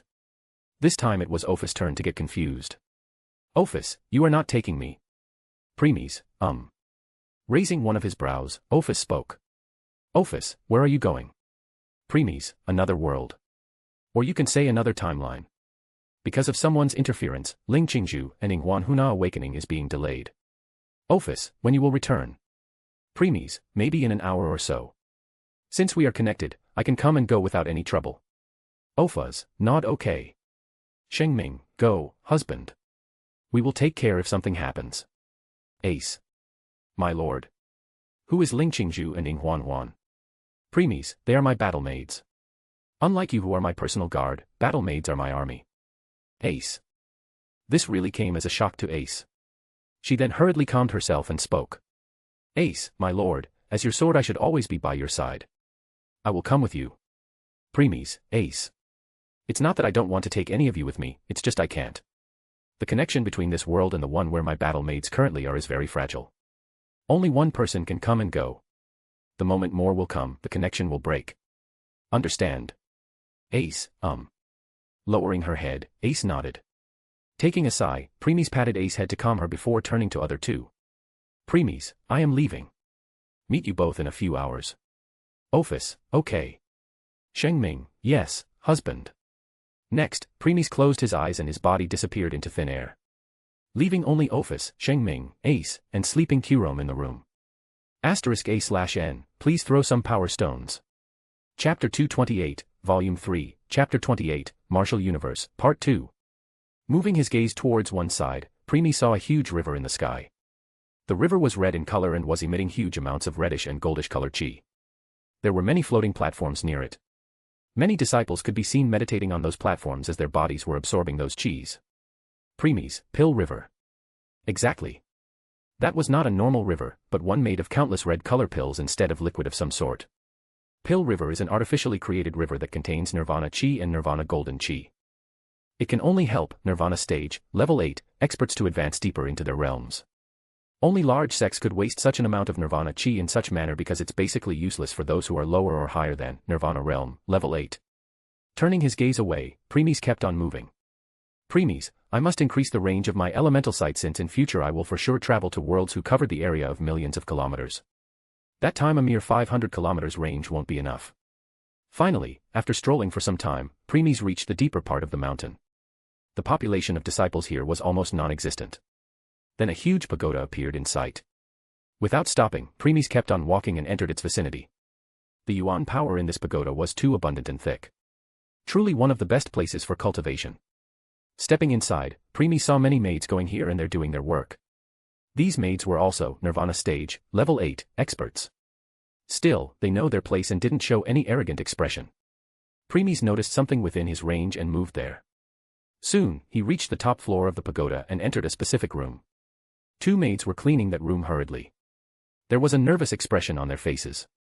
Ignoring them, Premies' gaze fell on a bird cage on the floor near the opened window. The cage was broken and at the side there was a small dead bird. Approaching it, Premies crouched down and picked up the dead bird. Maid 1, let's hurry up and take care of the bird before young heir returns.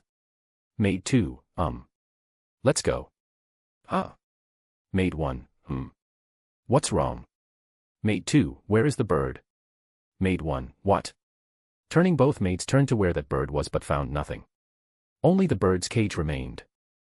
They turned and looked outside as wind entered the room from the window. Behind the pagoda, there was a huge garden where you could see many plants, flowers, and even some herbs. There was also a big pond there. The water in the pond was very clear and fish could be seen swimming in and jumping out. Some more distance away, there was a river. And at the one end of the river there was a huge waterfall. Churn. Bubble. Crash. The sound of the waterfall was so loud that it will be difficult for others to hear anything else unless they use their cultivation. Because of that, you can't hear the heart-rending cry of a little girl. Behind the waterfall, there was a little girl with blue hair, blue eyes, and white clothing. Both her hands and head were on the wall as she was crying as loudly as she can. Little girl, wah. The girl had been crying for the last 30 minutes yet wasn't showing any sign of stopping. It was like she wanted to pour out all her feelings. What's happened, little girl? Little girl. A sudden voice behind snapped the little girl out of her thoughts. She hurriedly turned back in panic. She chose this place specifically so that no one could find her and see her current condition. Yet, someone found her. The moment she saw the person, her eyes opened wide. As an heir of 9 Heaven's Supreme Purity Palace, she had seen many people, but no one was as handsome as him. Still, for some reason she felt that she knew him but couldn't recall from when. Premies had a gentle smile on his face as he approached the little girl. Lowering himself to her eye level, he looked into her eyes. Premies, so, what happened? Little girl, hick sob see chirpy sob hick sob died. Hick sob. The little girl didn't want to show her current appearance to anyone. But she didn't know why she had a feeling that she could tell him everything without any need to hide anything. Premies, chirpy. Huh. Premies' smile didn't change hearing this. Premies, just like Twilight said. Except the limit of 1,500 per stats per level, battle maids are just like my permanent members.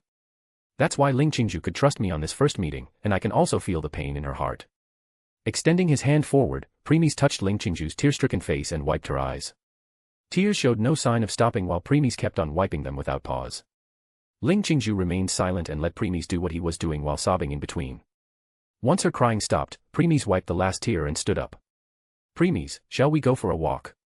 Ling Qingju, Ling Qingju nodded and grabbed the hand he offered.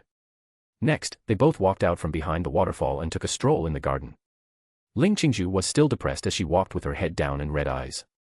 Premies, so, little Qingju, do you have friends?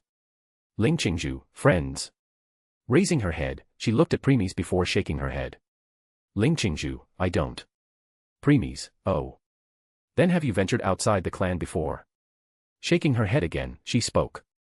Ling Qingju, I didn't. Master is strict. So, I spend most of my time doing training. Next week, I am also going to take my first step into cultivation. Premies, is that so? Then let's go outside today. Ling Qingju, no. No. No. I can't. Master won't let me. Ling Qingju started panicking and hurriedly shook her head in denial. Premies, why don't we just ask her? Ling Qingju, huh? Under Ling Qingju's confused look, Premies glanced behind them. Premies, you have been following me since I passed by your palace. Why don't you show yourself now? Ling Qingju. There was silence for a second before space distorted. In the next moment, a figure stepped out of it. The instant she appeared, the sky and earth seemed to have suddenly darkened. An invisible fluctuation radiated out, which can cause people to feel an impulse to kneel. Ling Qingju's face turned pale as she gasped. She hurriedly tried to separate her hand from Premies' hold but to no avail. There were no yuan power fluctuations radiating from her body. However, a faint pressure spread outwards, making it seem as if even the area would be able to solidify. She was an extremely beautiful woman with black hair and emerald-color eyes. She was wearing a white and golden robe. She was the sect master of this Nine-Heaven Supreme Purity Palace, Shen Qing. One more thing, she was also Ling Qingju's master. Seeing her, Ling Qingju's face was filled with horror. On the other hand, Shen Qing ignored her for now and was glaring daggers at Premies with her cold eyes. Next, she spoke in an icy tone. Shen Qing, who are you? How did you trespass into Nine-Heaven Supreme Purity Palace? Premies, I have no obligation to answer your question, little girl. Ling Qingju. Shen Qing. Ling Qingju became dumbfounded hearing how Premies addressed her master as little girl. On the other hand, coldness increased in Shen Qing's eyes. Well, not her mistake though. Cultivators can see the bone age of any person and can roughly guess their age. Hence, even though Premies was more than billions of years old, his body was forever 19. So, to her it was Premies was just a baby who had just started learning how to walk. Even if you are the most talented person of the generation. Even if you are a member of Super Sect. Even if you have all the high-level treasures and resources. At most you can reach form creation stage, level 5, under 20 years old. Hence in her eyes it was impossible for Premies to be beyond Samsara stage, level 11 pseudo-god. Heck, she was even thinking that Premies was not even at form creation stage, level 5, and was using some kind of heaven-defying treasure to trespass the formation that was protecting the sect. And that's also how he was also able to sense her presence. Too bad, she didn't know the truth. Unlike Akame Ga Kill world, in this world Premies wasn't not facing any world suppression. So, he can use his full strength here. The power of dimensional god. Power higher than what this great thousand world could handle. Pulling Ling Qingju behind him, Premies spoke. Premies, I will say this once. I am here for Ling Qingju because she belongs to me. Boom. A violent yuan power released from Shen Qing's body towards Premies. Fear was visible in Ling Qingju's eyes as she saw the power approaching. But when she saw Premies back, for some reason her heart calmed down. Next, when the yuan power was about to touch Premies, it turned from violent to gentle as breeze and passed by them. Ling Qingzhu's hair flew in the air as she felt the gentle touch of yuan power on her face. On the other hand, Shenqing became even more enraged. Shenqing, just what kind of treasure he is using? To be able to stand against Samsara stage, level 11 pseudo-god, expert like me. This must be a high-ranking one. But which one? No matter how much stronger a treasure is, one can't bring out its true power unless you are a high-level cultivator yourself. As she was deep in her thoughts, Premies decided to move. However, the moment he did so, he stopped. Looking back, he saw Ling Qingzhu holding his hand tightly this time while showing an extremely worried expression.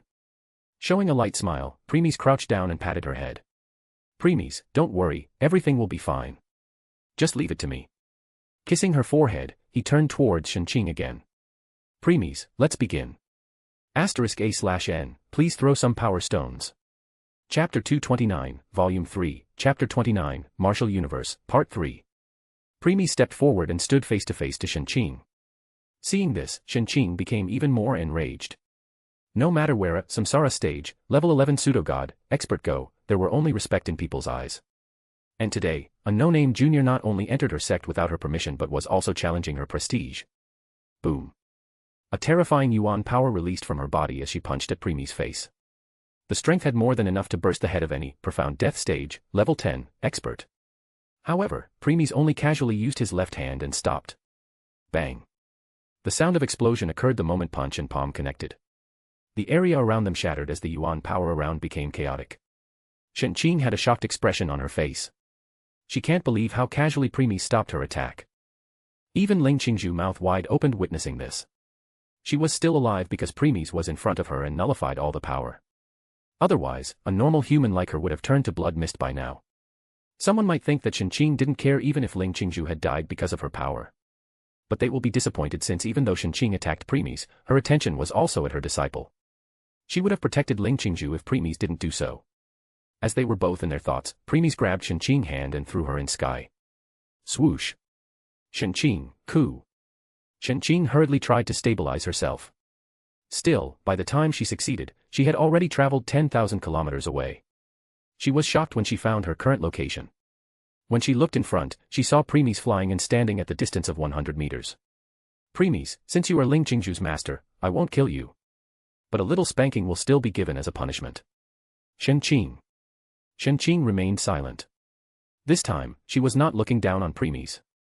To be able to throw her away, without her being able to resist, was not something you could achieve by using treasure. As said before, you also need to be high level to utilize the full power of the treasure. Shenqing, who are you? Shenqing asked again. This time, she was not showing her arrogance as before. Instead of replying, Premies appeared in front of her all of a sudden and delivered a kick. Shenqing used her left arm to block it. Bang. Another explosion sounded and Shenqing was pushed back again. The shockwave from that clash spread all around. Many disciples turned their head towards their location. Bang. Boom. Boom. These sound waves and shockwaves kept on happening again and again. The faces of all disciples turned pale as they coughed blood because of the residue power that hit them. Some stronger ones tried to approach the battle only to be thrown away and got more injured. Everyone started trembling in fear. As they thought they were about to die, they saw many streaks of light rushing towards the battle. Disciple 1, that's elders. Disciple 2, yes. Those are our 9 Heavens Supreme Purity Palace elders. Disciple 3, everything will be fine now. Disciple 4, go, elders. Disciple 5, go, elders. Disciple 6, go, elders. As disciples started cheering, another shockwave hit them and injured disciples even more. Now, they became silent and started praying inwardly. Shenqing, pant pant pant pant pant. Shenqing was panting heavily as she looked at Premies who was looking nonchalantly at her. These clashes were more than enough for her to realize that Premies was a lot stronger than her and was just playing with her all along. This really scared her to the core. A 19 years of old beyond, Samsara realm, level 11 pseudo-god, expert, this was unheard of. The entire world will turn upside down once this news spreads. Premies, who was looking at the disheveled condition Shenqing suddenly moved her gaze to another direction. There he saw many people rushing here. All of them were at Profound Life Stage, Level 9, and Profound Death Stage, Level 10. Shenqing's countenance changed when she saw them. She then hurriedly shouted towards their direction. Shenqing, stay back. Her shout stopped all the elders on their spot. Stopping in distance, once they saw Shenqing current conditions, they realized that situation's more severe than they thought.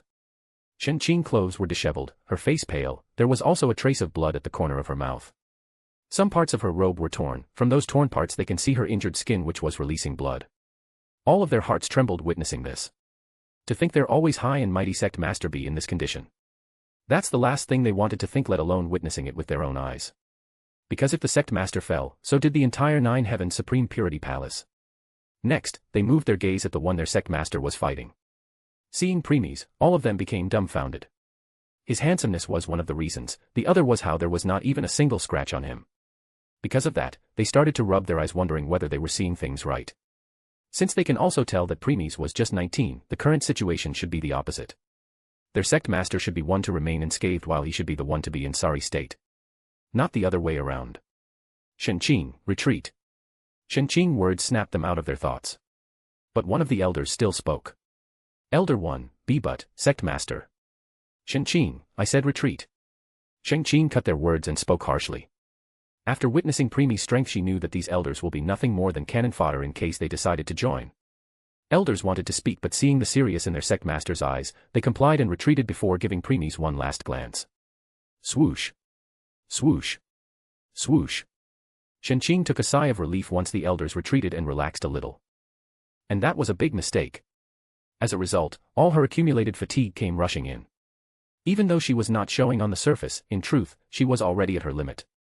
She had already used up all of her yuan power. How? While Preemies casually wand off all her attacks, she also had to use her full power to block his attack. As a result, even if blocked them, the full behind them numb her and then she had to use her yuan power to heal herself. So, her yuan power was being used up at astonishing speed.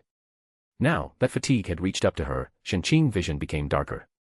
She tried her best to remain standing but, in the end, she failed and fell. Though, before she touched the ground, Preemies caught her in Princess Carry and flew towards Ling Qingzhu's location. Since Shenqing hadn't lost consciousness yet, she knew it was Preemies. Shenqing, why? Preemies, because I think this much punishment is enough for you. Shenqing. Remaining silent for some time, she spoke 2 words before falling unconscious into his arms. Shenqing, I see. Taking a sigh, Preemies continued flying. Soon, he reached Ling Qingzhu and saw her worried face. Ling Qingzhu, master. Seeing her master in Preemies' embrace, Ling Qingzhu hurriedly rushed to them. Next, she took a sigh of relief confirming that her master is fine. While flying here, Preemies had already healed Shenqing's wounds and repaired torn parts. Hence, she appeared completely fine. Putting her down on the ground gently, he spoke. Preemies, she is fine. Just used up too much of her yuan power. Once it is recovered, she will wake up. Ling Qingzhu, okay. Preemies, anyway, I have to go now. Ling Qingzhu, huh? Raising her head, Ling Qingzhu looked at Preemies with a confused expression. Suddenly, she had a bad feeling. Ling Qingzhu, why you are leaving? Preemies, There are a lot of things I need to do at the end. So, I must leave. Ling Qingzhu, see can't you stay for some more? Sighing, Preemies crouched down and patted her head. Preemies, sorry, but I can't. However, I will come to meet you from time to time. Ling Qingzhu, promise. Preemies, I promise. Making a pinky promise, Preemies stood. Just when he was about to return, he remembered something. Preemies, oh. I nearly forgot. Ling Qingzhu, Putting his hand in his pocket, he took out something. Seeing the thing Preemies took out, sadness assaulted Ling Qingzhu as her eyes became moist. Ling Qingzhu, see Chirfy. Exactly. In Preemies' hand was the little dead bird he picked up before. Next, he touched the head of the bird as power of life-death incantation symbol was released. Then in front of Ling Qingzhu's eyes, a shocking spectator occurred. All the injuries on the bird started to heal at the speed of naked eyes before the bird opened its eyes. Even then it remained lying enjoying the warm light. Once the light faded, it stood up and started flying. Chirp. Chirp. Chirp. Tears streamed down Ling Qingzhu's face as she looked at the revived bird. Ling Qingzhu, sob see chirpy hick sob. The bird landed on her head and started playing with her hair. Witnessing the happy expression on Ling Qingzhu's face, Preemies also smiled. Wiping her tears one last time, he kissed her forehead and turned. Preemies, later. Then before Ling Qingzhu could say anything, his body bathed into light and he disappeared. Return to Akame Ga Kill world. *A/N, please throw some power stones. Chapter 230, Volume 3, Chapter 30, Elite 7. *A/N, this is 1/2 bonus chapter of last month. The second one will be released in an hour or two. Returning to Akame Ga Kill world, preemies appeared in the sky. Right above Bill's place. Or where Kurome was currently residing. Looking in front, he could see sun rising from the horizon. While he was looking at the dawn, Orberg appeared on his left shoulder. In the next second, Shing Ming and Ace also appeared behind. Shing Ming and Ace, husband/my lord. Preemies, How is everything, Ace? Ace, fine so far. Though Kurome became sad when she woke up and didn't see you. Preemies, I will make up for her later. Nodding her head, Ace smiled. Preemies, what about you, Shing Ming? Frowning a little, Shing Ming spoke. Shing Ming, husband, overnight the death aura around this place increased. Hearing this, preemies looked down. Since he had just returned, it will take a minute or two for his elemental sight to provide him with all the information. It can be done in an instant if he wanted, but that time it will be like how someone gave you the whole book all of a sudden. He will still need to spend some time to read and sort it out. On the other hand, by taking time, instead of receiving the whole book, he was receiving it page by page. Using this method might take time, but on the contrary, he could read every page he received before it became the whole book. Shing Ming, husband. This death aura is the same as I felt in capital. But stronger. Preemies, it's because in the capital this aura was released by living people. Here it is released by dead ones. Shing Ming's expression became serious. Shing Ming, when I was with little Kurome, I suddenly sensed a spiked increase of death aura. I wanted to check it, but since I didn't want to leave little Kurome, I didn't. Husband, this is not normal. Preemies, I know. Ace, my lord, sister Shing Ming, what is death aura? Shing Ming, that's. Office, magic, chi, ki, aura, and so on are just raw forms of power. Before Shing Ming could say anything, Office interrupted and spoke. This attracted the attention of both Shing Ming and Ace while preemies just smiled. Office then raised one of her hands and magic gathered in it. Office, this is raw magic. Which is also called the basic or raw form of power. Now if you take it to the next level by changing its properties. Burn. Office, it turned to fire. Which you also called fire magic. Change it again.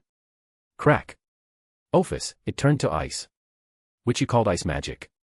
Change it once again. Whiz. Office, it turned to wind. Which is called wind magic. The one you use. Looking seriously at the magic in Office's hand, Ace nodded. Office, there are many forms aside from them. Like water, earth, thunder, light, darkness, and so on. Just like that there exists life and death magic. They are of a higher level.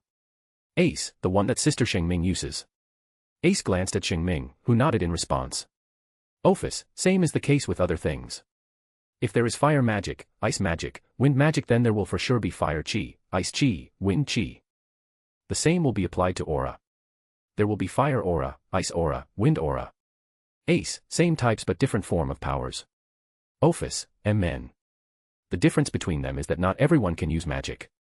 Not all can use chi either. However, aura is different. Ace, how so? Preemies, because almost every living being has aura. Ace, everyone. Preemies, yes. Even if they can't use it since they don't have much knowledge about it, they all still have it. And once someone died, this very aura turned into death aura which is being released by their bodies. Office, however, with time, this very death aura dissipated. Ace, how long will it take to dissipate, eldest sister? Office, a week. Ace, a week. Huh. Preemies, but the situation is different here. Ace, how? Preemies, the death aura released by these dead ones are stronger. Shing Ming, about 10 to 20 times. Ace, how could this be? 10 to 20 times. Didn't this mean it will take at least 70 to 140 days for it to disappear? Preemies, yes. Anyway, let it be for now. We will investigate more about it later. Preemies, I don't plan to interfere with them for now. Let them be. Soon or later, these invaders will for sure collide with each other. That I will just enjoy the opening act before the main theme. Ace, will Kurome be fine? Preemies, she will be. Saying this, preemies glanced at Shing Ming who smiled before replying. Shing Ming, I have already given my blessing to little Kurome. So, that death aura won't be able to do anything to her. Preemies, good. Hearing this, Ace took a sigh of relief. Preemies, what about you, Office? Office, her sister is not doing good. Raising one of his brows, Premies asked. Premies, Akame. Ophis, Mn, ever since she separated from her little sister, her heart has been in distress. She is panicking inwardly. Her mental condition is not good. You better meet her soon. Premies. Premies' expression became serious as he nodded. Premies, in plot, when both sisters got separated, they had been told that they can meet each other if they follow orders and became strong. That was their hope. However, things are different now. Experience the might of Edward Teach, and knowing the difference in strength when I told Akame about leveling system really affected her a lot. She must have realized that even if absorbs all of Kazuki's teaching, she will still be nothing in Edward Teach's eyes. This must have given the birth of distress in her heart. I need to meet her before her mentally collapsed. Waving his hand, the space ripped, and our old familiar abyssal black vortex appeared. One by one they stepped into it before it disappeared. Several kilometers away from Bill's place, there's a group of mountains called Rousey Mountains. You can see a good amount of vegetation all over these mountains. Along with that there were many small rivers and of course, danger beasts. In one of the deserted parts of the mountain, there was a house. If you looked carefully, you would realize that this house was just built recently. About 2 to 3 months ago. The smell of cement, brick, and so on still lingered around. Still, instead of calling it house, it would be better to call it a hideout. Hideout of Elite 7 and their instructor Kazuki. At this time, in a room, 4 girls could be seen chatting with each other. One of the girls have long blonde hair and blue eyes. She was wearing a long white shirt with black pants and shoes. She also wore silver hoop earrings. She's a sharp, cheerful, and determined young woman, girl who called Kazuki daddy while everyone else called him father. According to the plot, she will be considered the big sister of this group. Her name was Cornelia. Next girl has green eyes and long, auburn hair worn in a ponytail and decorated with a few hairpins. She could be seen wearing a tank top along with yokta bottoms, which took the form of leggings with a belt and ankle bands. She walked barefoot. She's cheerful, straightforward, and somewhat dim-witted, taking Kazuki's advice of use your head literally meant as smashing her head onto her opponent. Her name was Pony. The third one was the girl with amber eyes and short light brown hair. She also has a curvaceous figure. She was wearing brown and white dresses and brown boots. She was a kind and considerate girl who deeply cared about the members of the Elite 7. Her name was Tsukushi. The fourth and last one was of course Akame. Currently, these girls were talking among themselves. To be more exact, Cornelia, Pony, and Tsukushi were the ones talking while Akame was only listening. They tried many times to make Akame join their conversation, but to no avail. Akame remained silent all the time. Witnessing this, they couldn't help but sigh. It's been almost 4 days since they were brought here after Gifnora Forest incident. As survivors, they of course didn't trust each other at the beginning. Still, their father Kazuki ordered them to spend time together and get along with each other because in the future you all will be a team who can trust their back to each other. As a result, slowly by slowly, they all started to open up. Still, there was one exception, Akame. Ever since they came here, Akame barely said a word and remained silent most of the time. It felt as if she had created a wall between them. Remembering how Kazuki told them that Akame got separated from her little sister, they all sympathized with her. Hence, they didn't mind Akame's indifference thinking it was because she was missing her little sister. Cornelia, Akame, don't worry. You will meet your sister soon. Akame, nod. Pony, Akame, do you want to eat something? Acme, nod. Pony, do you want to eat meat or something sweet? Akame, nod. Pony, so, meat, is it? Akame, nod. Tsukushi, no. I am sure she means something sweet. Akame, nod. Pony, no. I think she means juicy and spicy meat. Akame, nod. Cornelia, Akame. Can I eat your portion of food too? Akame, nod. Cornelia. Pony. Tsukushi. Seeing this reaction, they finally understood that Akame was not even listening to what they were saying and was just nodding her head. Creak. At this moment, the door of the room opened, and 3 boys walked in. *A/N, please throw some power stones. Chapter 231, Volume 3, Chapter 31, Sisters Reunion. *A/N, this is 2 halves bonus chapter of last month. One of the boys was tall and had a sturdy and muscular build. He had short brown hair and a scar on his left cheek. He was wearing a brown vest with white sleeves and a white collar. His pants were also white. His name was Guy.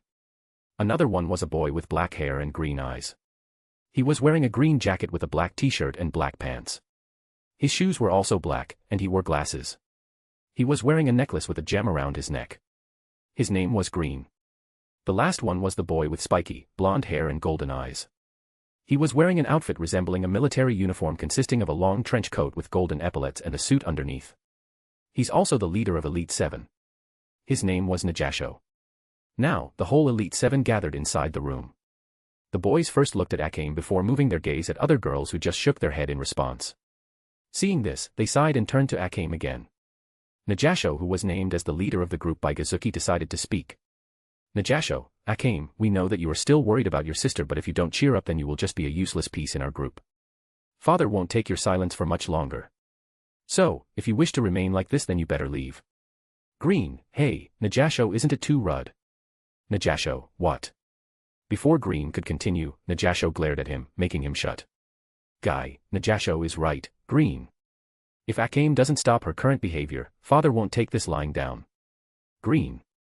Green remained silent and glanced at Akame, who was still ignoring all of them while keeping her head down. Cornelia turned to the boys and asked. Cornelia, is Daddy still in his room? Guy, no. He left a few minutes ago. Pony, left. Why?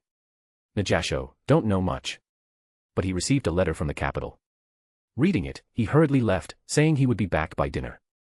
Green, he also told us not to leave because there are danger beasts roaming around. Hearing danger beasts, all of them shivered. Memories of Gifnora Forest resurfaced in each of their mind.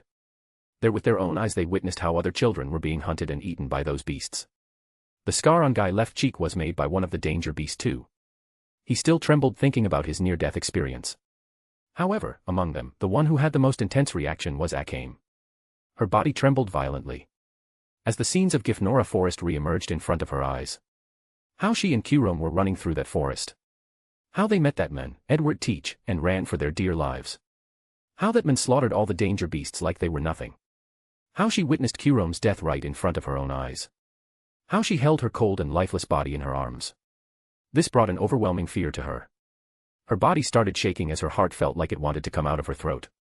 Current Akame's emotional state was very fragile. She covered her head with both her hands. Her chest was rapidly rising and falling as she was having a hard time breathing. Others also witnessed that and realized the blunder. They all gave a fierce glare to Green for bringing that out before turning to Akame. Cornelia, Akame, it's all right. As long as we are here no danger beast will come. Pony, yes, Akame. We will be fine. Tsukushi, Akame, we are here. Please be with us. Nevertheless, it was as if Akame didn't hear them. Her body was shaking more and more intensely with time. Others became more worried witnessing this. No matter what they said, it didn't get to Akame. They now only wished that their father was here. As the situation was becoming more severe, a voice was heard behind. Her condition is more worse than I thought. Cornelia. Pony. Tsukushi. Guy. Green. Najasho. They hurriedly turned back but didn't see anything. However, in the next moment, the space ripped, and abyssal dark vortex appeared. They all felt a chill down their spine and their hair stood on the end as they witnessed the vortex. It was like a mouth of darkness that will devour everything. Though, in the next second, Preemies walked out of it. Along with Shing Ming and Ace. It attracted all their attention. Seeing Preemies, Shing Ming, and Ace looks, they all fell into daze. Ignoring them, Preemies walked to Akame. Crouching down, he grabbed one of her hand covering her head and removed it. Preemies, Akame. Akame. Hearing his words, Akame raised her head and met with Preemies' eyes. Akame, M.I.L. Lord.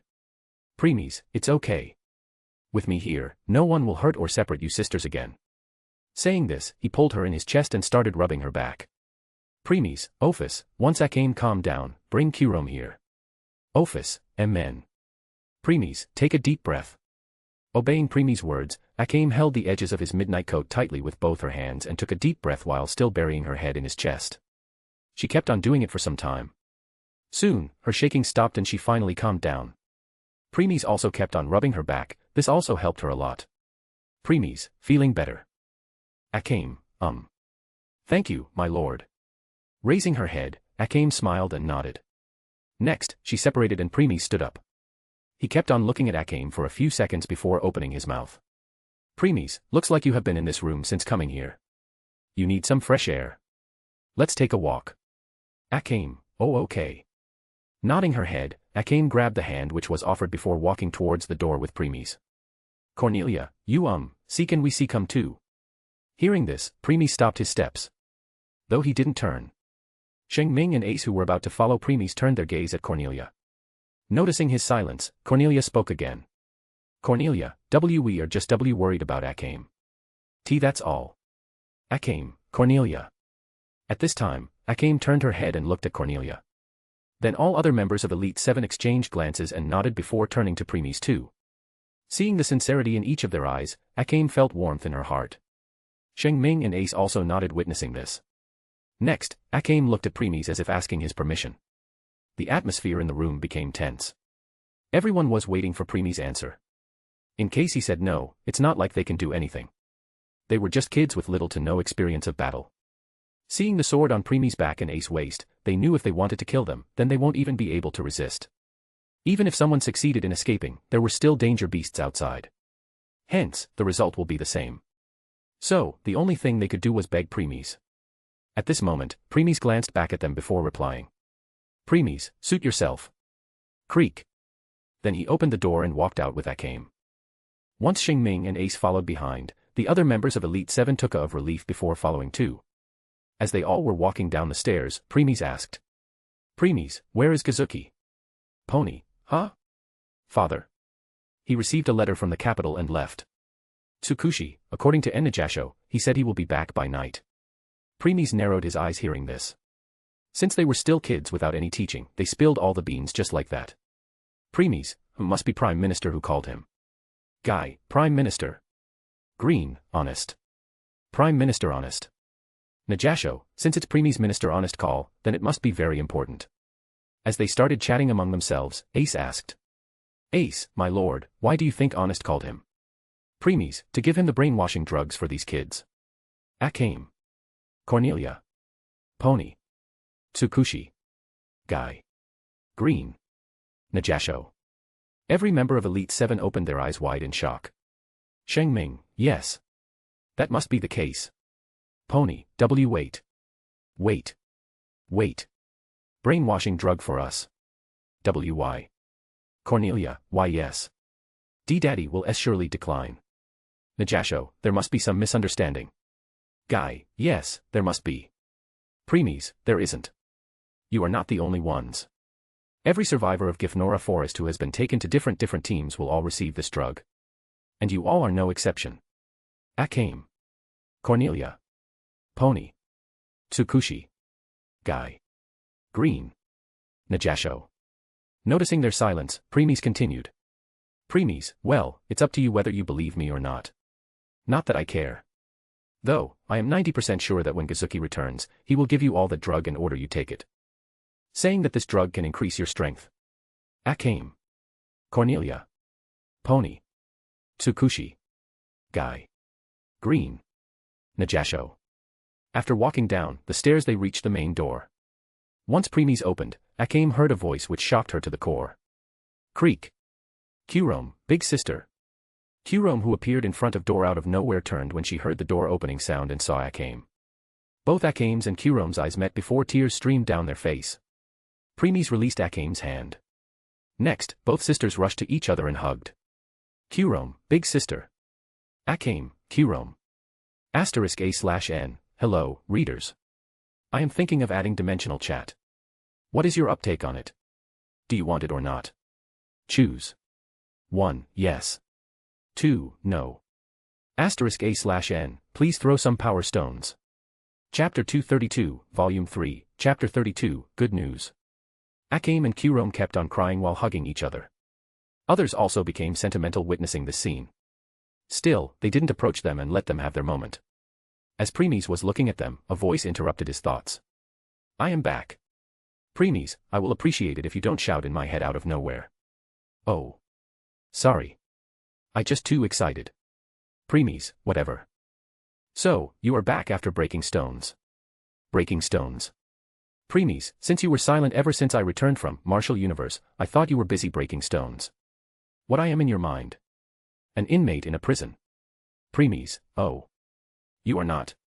My mistake. Premies. Still, I forgive you. Not only because I have big heart but also because, did you really think I didn't notice the smile that appeared on your face when you heard my voice? Premies. Hearing this, Premies hurriedly removed his smile. Premies, maybe you are still not awake, that's why you are seeing things. Tsundere. Premies. Premies' lips twitched at Twilight's response. Even though he didn't show it, he was already too used to Twilight, Ophis, Shing Ming, and Ace around him that he left something missing if he didn't hear from them for so long. Taking a fake cough, he spoke. Premies, cough, mind telling me, why are you so excited?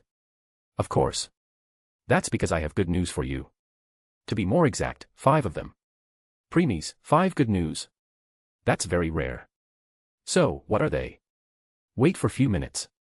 Can't you be patient? Premies, no. Speak while Akame and Kurome are having their heartfelt reunion. Premies, what are they? Asterisk sigh asterisk premies, can't you enjoy their warm moment like others? Premies, no. Now, speak. Asterisk sigh asterisk fine. Ahem. Ahem. Premies felt like beating Twilight since he could tell that she was delaying it on purpose to get on his nerve. Too bad she didn't have any physical or non-physical form. Hence, he could only wait in silence.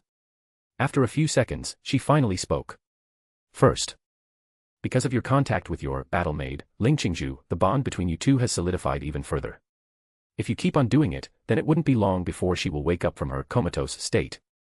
Nodding his head, Premies spoke. Premies, it's really a good news. When I met Ling Qingzhu, I read her soul. Just like you said, I saw a foreign power trying to take over it. But it was having difficulty. Good thing you didn't try to destroy or do anything to it. That power was attached to her main soul that merged with her counterpart. If you had destroyed it, then it would have left a permanent damage to her soul. Premies, this means Ying Huan will also be facing the same. For sure. So, be careful and don't do anything to it. Premies, I know. Now, what is the second good news? The second good news is, your pet's world has been created. Premies, oh. Premies then hurriedly opened Twilight's window. 1. Personal profile. 2. Store/shop. 3. Inventory. 4. Pocket worlds, new. 5. Members. 6. Worlds travel, updated. 7. Abyss trial 2. 4. Pocket worlds. Dash home. Dash baptism. Dash pets, new. 6. Worlds travel. Dash Danmachi. Dash Akame Ga Kill, currently. Dash Martial Universe, new. Unlike Baptism world where you can only enter mentally, in Pet's world you enter physically like your home world. Nodding his head, Premies was about to touch the Pet's world option to enter. However, suddenly, he thought of something and stopped. What is it? Why do you stop? Premies, these are my pocket worlds. This means I can their ruler and have complete control over them. Right. Right. Premies, then. Next, Premies closed his eyes. He decided to try something new. He used his elemental sight to the limit and decided to look inside himself. Soon, a frown appeared on his forehead. No matter how much he tried, he only got the basic information that his current level was 4 with the stats at G287 rank. All the other things were foggy. In the last 2 years, Premies' strength barely increased. From H129 to G287. That's all. Premies, is that what those invaders saw when they used appraisal on us? It must be Origin Force that was hiding our true strength. That must be why I can't even read my own information. Exactly. Origin Force is hiding yours and your members' true strength from the world. After all, you all are broken. Anomaly among the anomalies. Protagonists/heroes of the world have the help from the world's will or memories of their reincarnation or the system or so on. Still, even then they can only fight against those who are 2 or 3 stages higher than them. But what about you guys? Ace is only level 3 but with her full power reaches level 15 pseudo-god. Let alone you and Shing Ming. Now tell me, is this the difference of 2 or 3 stages? Heck, it's more than 10 levels. So, in a way, you all are beyond broken. An impossibility. Hence, Origin Force hide all your real strength from the eyes of others. Premies, that's why I can't read even my own information. You need to take a different approach. In this group, you are not the only one with elemental sight. If you don't have such protection, those people can easily see through your strength and truth. Premies, by truth. Shaking his head, Premies decided to put these things behind his head for now. Premies, anyway. In that case, I know how to check by information. Concentrating on himself again, this time instead of using elemental sight, he willed the origin force to tell him his own information. And it worked. He got all the information he wanted to know about himself. Once confirming that his strength, skills, and other things matched with the data provided by Twilight, he nodded inwardly before focusing on his main objective. He kept on receiving more and more information for some time. Soon, he finally reached his goal. In front of his eyes, he can see 3 worlds inside him. His home world at the top. Baptism world in the middle and Pet's world at the bottom. Even though it looked that these worlds are connected with each other, but in truth, they are not. A thin layer of origin force was separating them. The layer was as thin as a lady's veil, but no one could remove it, bypass it, or break it. This means granted that you are living in one of those worlds, no matter how much stronger you will become, know what method you will use, you will never be able to leave that world. Let alone entering another one. The only one who has the right to move between these worlds is him. Next, Premies turned his attention to Pet's world and concentrated. Soon, the entire spectator of Pet's world appeared in his mind. He could see the sun high in the blue sky burning brightly. Then, he saw an island with a radius of 1 kilometer floating in the sky. There was nothing but grass on it. Looking down from the island, you will see boundless sea no matter where one's eyes go. You can tell that the entire world was filled with water with a single land which was floating in the sky. The water inside the sea was very clear and the grass of the island was also very beautiful. Premies nodded his head witnessing that. Even though there was only one island, he can tell that as he adds more pets on it, the island will expand. Then, he closed his eyes and returned to himself. Premies, now, I no longer need Twilight's help to enter my pocket worlds. I can enter and alter them on my own. That was really surprising. I know that in the future you will be able to do that, but you did it a lot sooner than expected. Shaking his head, Premies spoke. Premies, anyway, what is the third news? Ah. Oh yeah. That. Kurome, big brother. Akame, my lord. All of a sudden, Kurome and Akame's voice interrupted Premies' thoughts. He opened his eyes and looked at Kurome and Akame, who knew when they approached him and stood in front. When Premies was looking inside himself, his connection with his Sharingan and elemental sight was cut. That's why he didn't notice their approach. Seeing the worried look on both of their faces, he sighed before putting his hand on their head and he started patting them while replying. Premies, I am fine. Just thinking about something. Kurome, okay. Akame, Both nodded with their heads down. Seeing the smile on Kurome's face was enough to tell that she loved his patting. As for Akame, even though she was mostly expressionless when she was not with her little sister, Premies, Ophis, Shing Ming, and Ace still noticed how her eyes narrowed when Premies started patting her. Enough for them to know that she also loved this. Premies, anyway, let's go for a stroll. Next, he grabbed Kurome's and Akame's hand and started walking. *A/N, please throw some power stones. Chapter 233, Volume 3, Chapter 33, let's go and take it.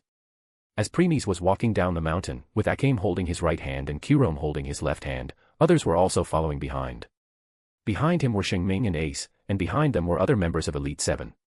Between them girls, Cornelia, Pony, and Tsukushi, were constantly glancing at Premies while the boys, Guy, Green, and Najasho, were constantly glancing at Shing Ming and Ace.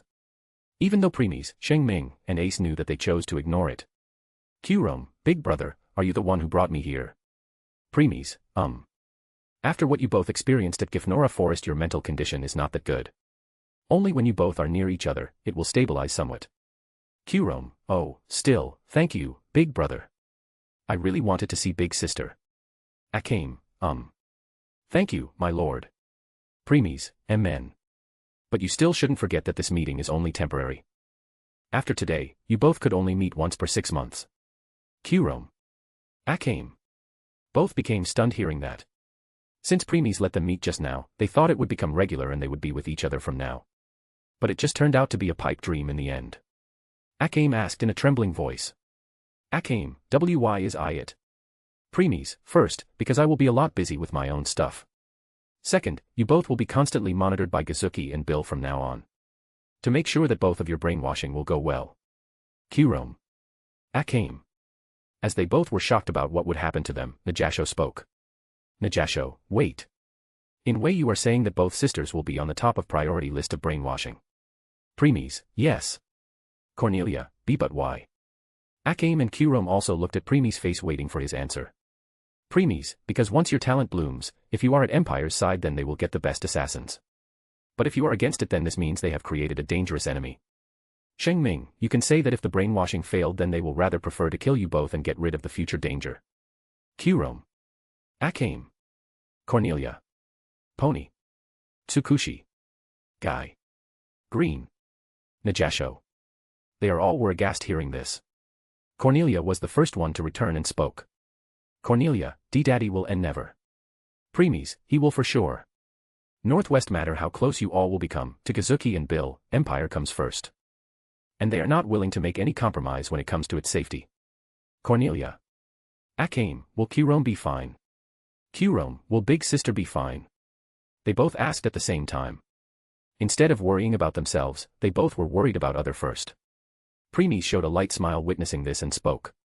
Preemies, even though you both won't be able to meet each other, I will still keep an eye on you both. So, don't worry. Taking a sigh of relief, they both nodded happily. Soon, they walked deeper into the mountains. Since it was morning, they could see many birds chirping while flying in the sky. Some animals could also be seen. Taking the deep breath of fresh air, they all showed a contented expression. They had been in their hideout ever since Gifnora Forest incident. Coming out really helped them relax a lot.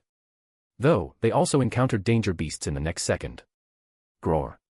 Roar. Gore. Akame, Kyurome, and all other members of Elite 7 tensed when they heard the growls of the danger beasts.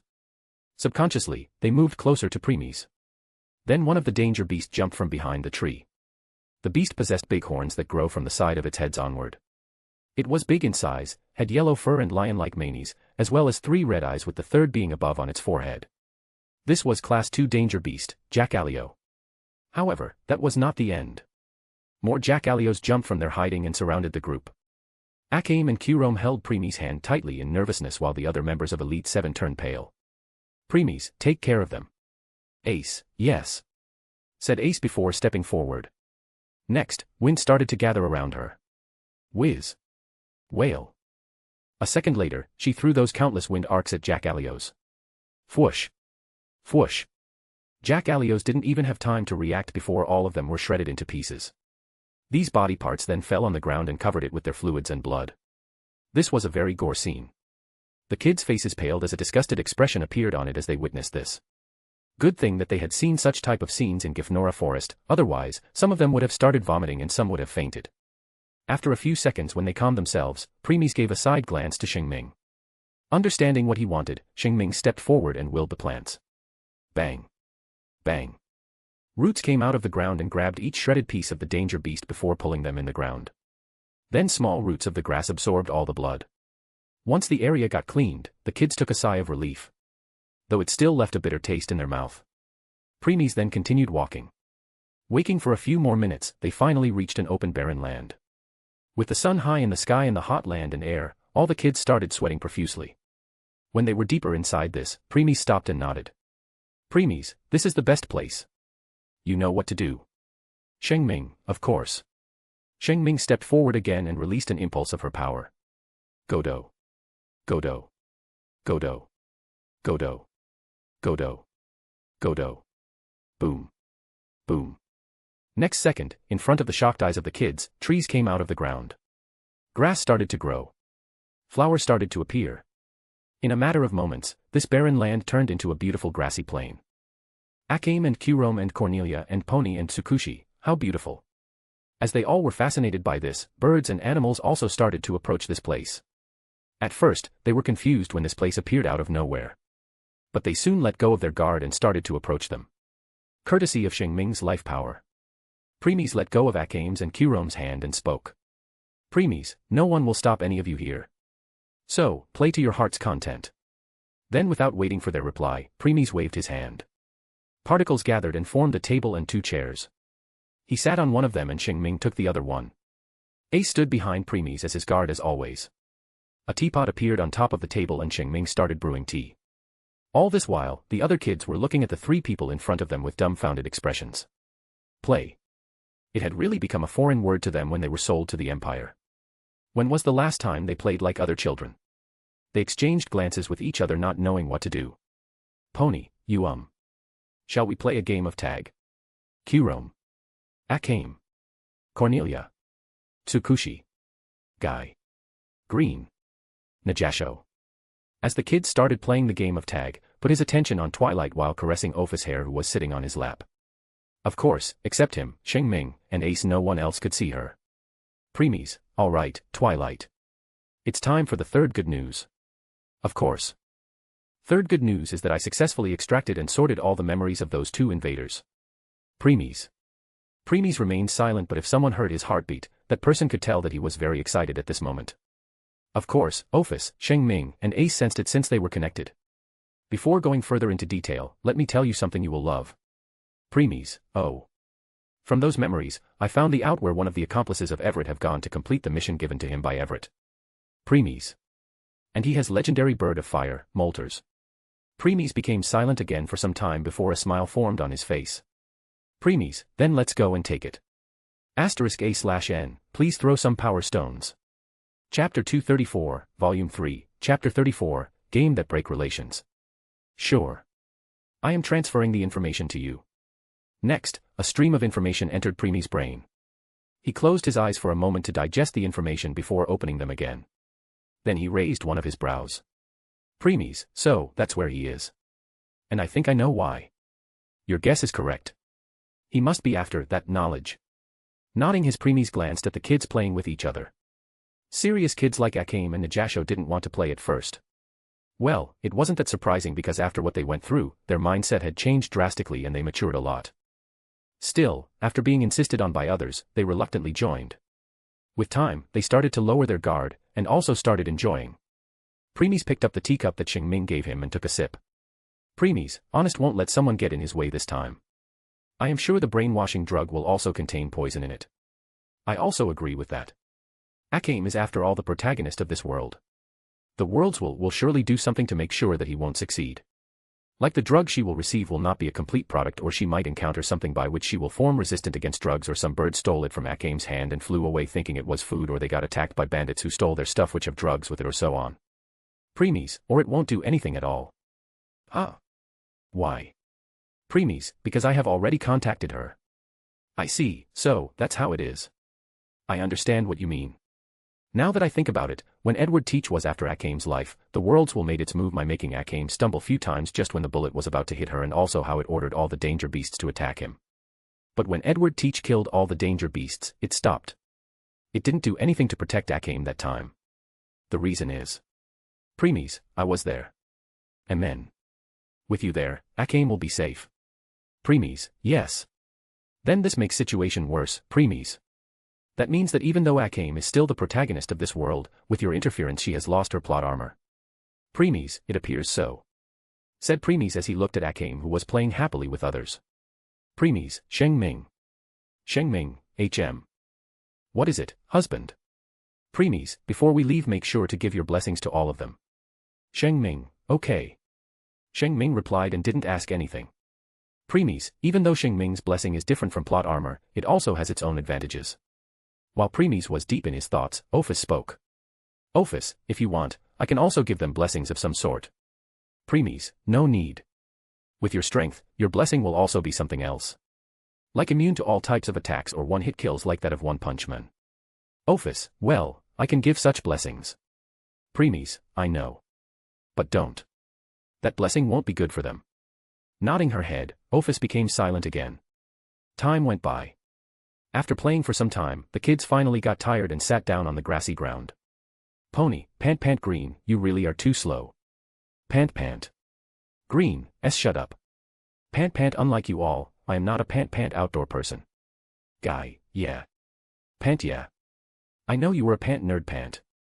Green, I am not. Cornelia, alright. Alright. Pant, let's not fight. Pant, we are tired after so much running. Pant Pant. Let's rest a bit. Tsukushi, Pant, yes. Pant, let's relax. Guy, nerd. Green, Guy. Najasho, shrimp. Green, why are you also joining, Najasho? All, ha ha ha ha ha ha ha ha ha ha ha ha. As they all started laughing, a water bottle appeared in front of each of them all of a sudden. Kirome. Akame. Cornelia. Pony. Tsukushi. Guy. Green. Najasho. After remaining stunned for a minute, they started to wonder what's going on. But Kurome broke the ice by hurriedly picking up the bottle before happily waving her hand at Preemie's direction. Kurome, thank you, big brother. Preemies responded by waving his hand once and returned to writing in the logbook again. Though, this action was enough for them to confirm that it was him who sent these water bottles. Kurome opened the cap of her bottle and took a sip. Kurome, gulp wow. It's sweet. Akame, really? Akame showed a confused expression before also opening the cap and took a sip. Then her eyes widened slightly. Akame, yeah. It really is. Then one by one others also started drinking from their own bottle. Cornelia, it's tasty. Pony, yup, it is. Tsukushi, I have never drunk such sweet water before. Green, well, I won't deny that. Guy, by the way, I am also feeling active now. Najasho, this is not simple water. Haven't you all noticed? All our fatigue went away. Pony, wah, really. Akame, it is. My tiredness has disappeared. Guy, for real. Amazing. Kurome, of course. It's Big Brother who gave us this water. How could it be normal? Cornelia. Pony. Tsukushi. Guy. Green. Najasho. All of them became speechless hearing Kurome's words. They moved their gaze to Akame, who didn't resort to Kurome's words and also behaved like it was normal. Cornelia, by the way, I really wanted to ask. Who is that person? You both sisters seem to have full trust on him. Kurome, of course. Because Big Brother is the one who Revi. Akame, the reason we are alive right now is because it was the Lord who saved us in Gifnora Forest. Akame hurriedly interrupted Kurome and spoke instead. She then tightly held Kurome's hand, hiding from the vision of others as if telling her to keep quiet. Killing someone or reviving one, both are completely different things. Kurome understood what Akame meant and kept her mouth shut. She then nodded non-stop as beads of sweat appeared on her forehead. Good thing that their attention was mostly on Akame, so didn't give it much thought, thinking that it was the sweat after playing for so long. Tsukushi, I thought it was father and one other person who saved you both. Pony, I also thought that. Killing intent started to release from Akame's and Kurome's eyes unconsciously when they heard that everyone thought Kazuki and Bill saved them.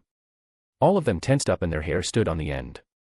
They were shocked as none of them expected that these sisters could release such murderous intent. Then Akame and Kurome spoke in such a cold tone that all members of Elite 7 felt goosebump all around. Akame, Kazuki and Bill are the ones who threw us in that hellhole in the first place. Kurome, and they were also the ones who separated both of us. Don't you dare compare those two trashes with Big Brother. Akame, otherwise. By now both Akame's and Kurome's tone was so cold that others felt a chill down their spine. They had a feeling that these sisters won't hesitate to kill them if they said something wrong. They all gulped and started wondering how to get out of this situation. Then, as if their prayers were heard. Preemies, Akame. Kurome. Akame. Kurome. Preemies' words snapped them out of their thoughts. Their killing intent dispersed as they turned towards Preemies. Preemies spoke while still writing in his logbook. Preemies, a piece of advice. You should only directed your killing intent towards your enemies. Not at those whom you deemed as your friends or loved ones. Otherwise, you will regret such actions of yours in future. Akame. Kurome. Akame and Kurome widened their eyes slightly before turning to others again. Seeing their pale faces and fear in their eyes, they realized what they did. They then took a deep breath to calm themselves and spoke. Akame, I am sorry. It's just that I didn't like it when you compared Lord with Kazuki. Kurome, I am sorry too. I also hated when Big Brother was compared with that bald Bill. Noticing the sincerity in Akame's and Kurome's eyes, others calmed down, took a sigh of relief before a smile returned on their faces. Tsukushi, it's okay, Akame, Kurome. I didn't know Kazuki was the one who separated the two of you. Just when Tsukushi was about to call Kazuki father, she hurriedly corrected herself. Others also now realized why Akame didn't like to call Kazuki as father. Kazuki only told them that Akame was behaving like this because she was separated from her little sister. He never told them that he was the one responsible for it. Because of that, hatred started to form in their heart against this so-called father of theirs. Cornelia, yeah. You don't need to apologize. Suddenly, a deck of cards appeared between them. Preemies, playing a game will help you mend your friendship. But don't play for too long. Because even if this is a very fun game, it was also said that this game is good at breaking relations. So, don't go too deep into it. Akame. Kurome. Cornelia. Pony. Tsukushi. Guy. Green. Najasho. All of them became speechless hearing this. All, a card game that could break relations if played for too long. Is this even possible? Next, they all lowered their heads and looked at the card. On it they saw 3 capital letters. All, Uno. *A/N, please throw some power stones. Chapter 235, Volume 3, Chapter 35, Origin of, One Cut Killer, Murasame. Closing his logbook, Premies looked down and saw that all the kids had fallen asleep around him. After playing Uno for an hour or so, they started to get tired. So, Premies called them and gave them something to eat. Once they were full, they chatted for a few minutes before falling asleep. Premies sighed seeing their sleeping faces and shook his head. Though there was a slight gentleness in his eyes. Shing Ming, you are really good at handling children, husband. Premies, well, I used to be a caretaker of an orphanage. So, I know how to handle kids. Shing Ming, so that's how it is. Raising his head, Premies looked at the horizon. Boy 1, father, let's go to the park. Girl 1, no, let's go to eat something. Boy 2, but I prefer to remain here. You all can go. Boy 3, you bookworm. You are coming or I will drag you. Girl 2, father, I want to buy new clothes. Girl 3, me too. Girl 4, me 3. Boy 4, no, I want a soccer ball first. You girls always take hours to select your dresses. Boy 5, I agree. Once our shopping is done then you can take as much time as you need. Girl 5, no way. Girl 6, haven't you heard, ladies first. Girl 7, that's right, ladies first. Boy 6, boo. Boo. Too bad you are not ladies. You are just brats. Girl 8, you. Boy 7, run witches is coming. Girl 8, who are you calling witches? Girl 9, stop right there. Boy 8, no. We will run. Boy 9, run. Girl 10, by the way, where did father go? Boy 10, wasn't he here just now? Girl 11, Girl 10, what is it? Girl 11, while we were arguing, 2 boys dragging him away towards SSS sports store to buy their stuff. All girls, no. All boys, OHYEA. Girl 12, why you boys were distracting us. All boys, of course. Boy 11, alright, brothers, our plan succeeded. Let's catch up with father and others. Let's go. All boys, let's go. All boys. Girl 13, MN. It's delicious.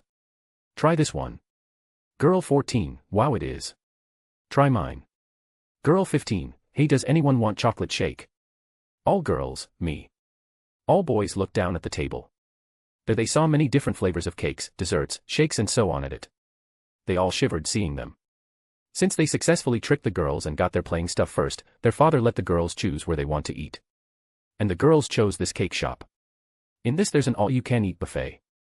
The food they provided was good but there's one problem. And that's there's only sweet food. From cake, desserts, breads to shakes. Every food was sweet. Unlike girls who were eating everything while smiling, boys got sick of it after eating for a few minutes.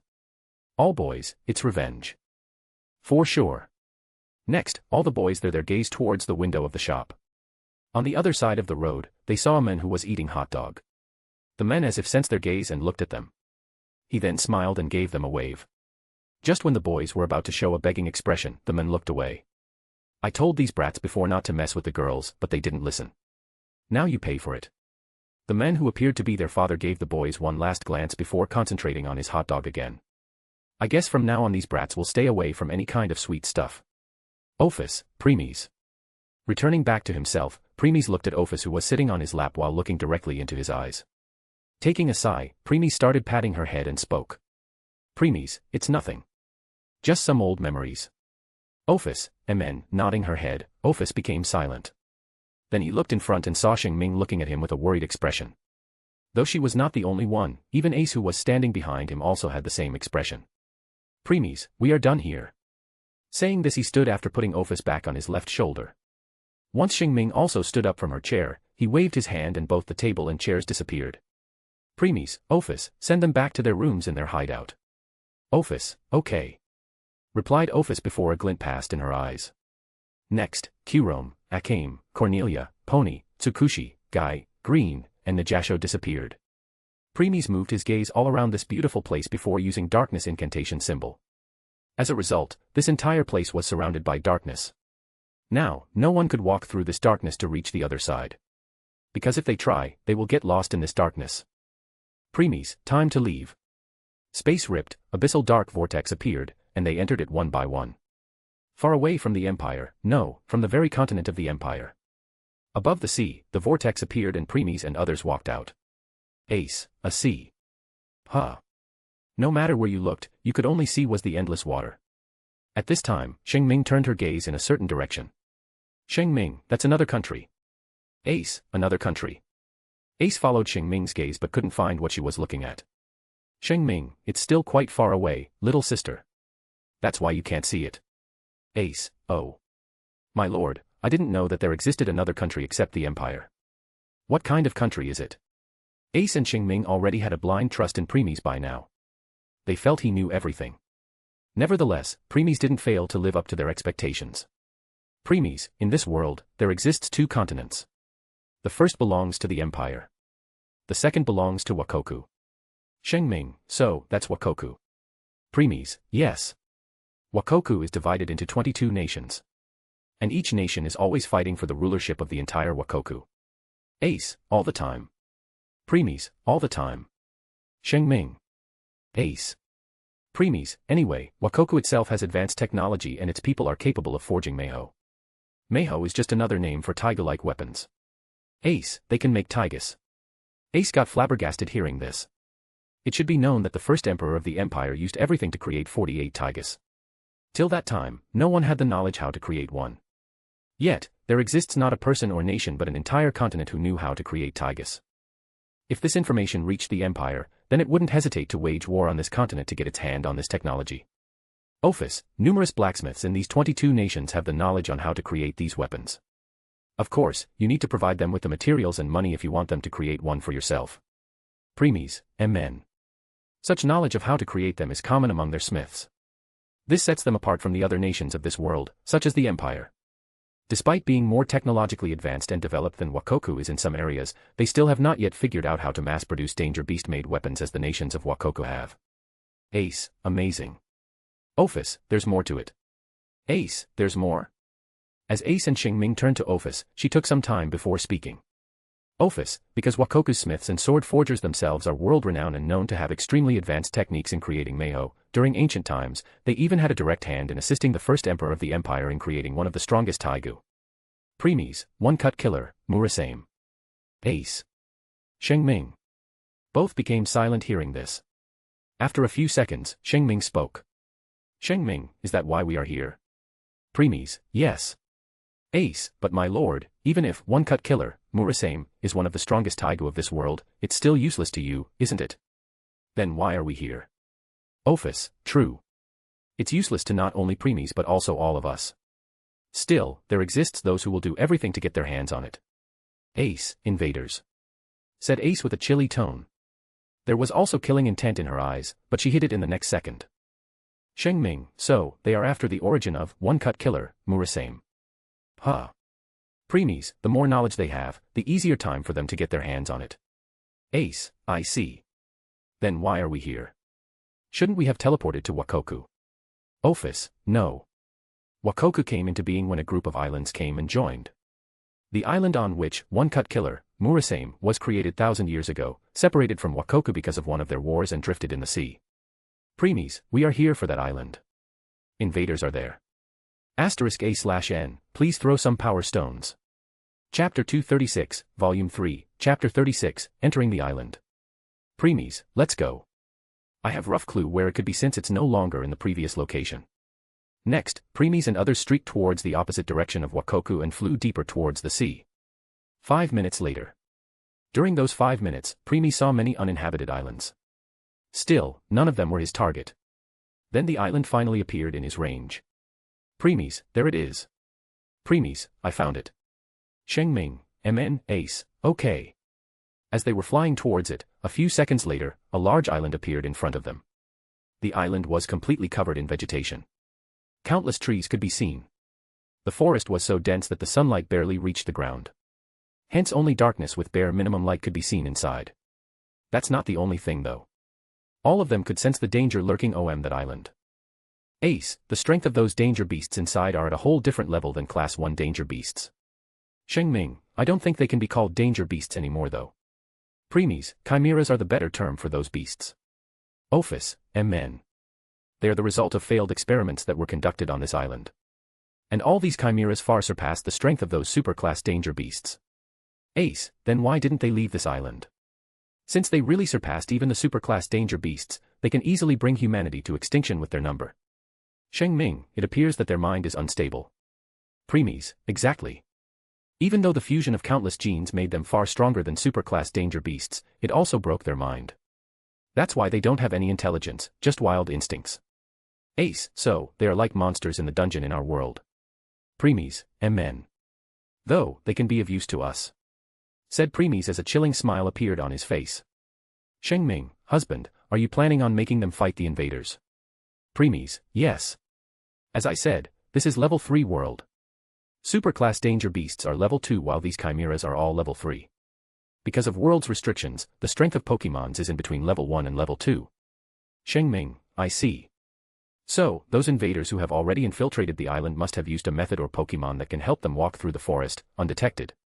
Preemies, They must have used ghost, dark, or psychic Pokemons. Still, if they used molders then they could easily get rid of all these chimeras. Preemies, I know. Even with world's restriction, I am sure Molter's strength would still be at least max level 3. There's more Preemies. I am having a feeling that Molters and other legendary birds are not facing any kind of world's restriction. Preemies' expression became serious hearing this. Preemies, how are you so sure? I don't know. I just have a feeling of some sort. It was the same was when I sensed the upcoming danger in Danmachi world. Preemies. Preemies, this makes things more complicated. Because strength of legendary Pokemon start from level 7. Yes. Level 7 means the strength of large continent. Level 7 can easily destroy a large continent. If you plan to just steal the Pokeball that contains Molters then it will be fine. However, if you plan to beat it into submission then you better take the fight to Far Ocean. Since your fight will be world-shaking. Preemies, men. Next, they all floated towards the island. Still, just when they were about to reach the island. Splash. A huge danger beast came out of the sea. It was a water serpent type danger beast. Hiss. It started hissing seeing Preemies' group. Ace grabbed the handle of her azure lambent light and was about to end it. But she stopped all of a sudden. That's because that water serpent suddenly prostrated itself on the surface of the sea water and started shivering in dread. As if it had met its maker. While Ace and Shing Ming were showing confusion on their faces, Preemies and Ophis remained indifferent. That's because they know it's because of Ophis. Well, in truth, she didn't even release any aura. The reason of this was because along with the Dragon God of Infinity or the Infinite Dragon God, Ophis had many more names. One of them was Progenitor of Snakes. Because of that, even if Ophis didn't do anything, the water serpent could feel its entire bloodline being suppressed. Preemies, let's go, we don't have time to waste on these things. Then ignoring the prostrated water serpent, they landed on the island. *A/N, sorry for the small chapter. I have been busy at my job lately. I will compensate for it by making the next chapter longer. *A/N, please throw some power stones. Chapter 237, Volume 3, Chapter 37, Battle on Uninhabited Island, Part 1. Once Preemies and others landed on the island, Preemies grasped everything that was going on the island. Witnessing it, he couldn't help but narrow his eyes. Preemies, looks like things are more complicated than you said, Twilight. I never expected that either. Preemies, we will split here. There are 3 invaders on this island. One at 2 o'clock. Second at 10 o'clock. The last one at 12 o'clock. Ace, only 3. Preemies, yes. But don't underestimate them. Ace, Ace, looks like they have strong Pokemons with themselves. As Ace was thinking this, Shing Ming gave it much deeper thought and frowned. Shing Ming, since husband said they are strong. This means these people can be a challenge to the current US. Preemies, I have sent you their location in your mind. Now scatter. Fwoosh. Fwoosh. Ace and Shing Ming hurriedly rushed towards their target. Preemies, Ophis.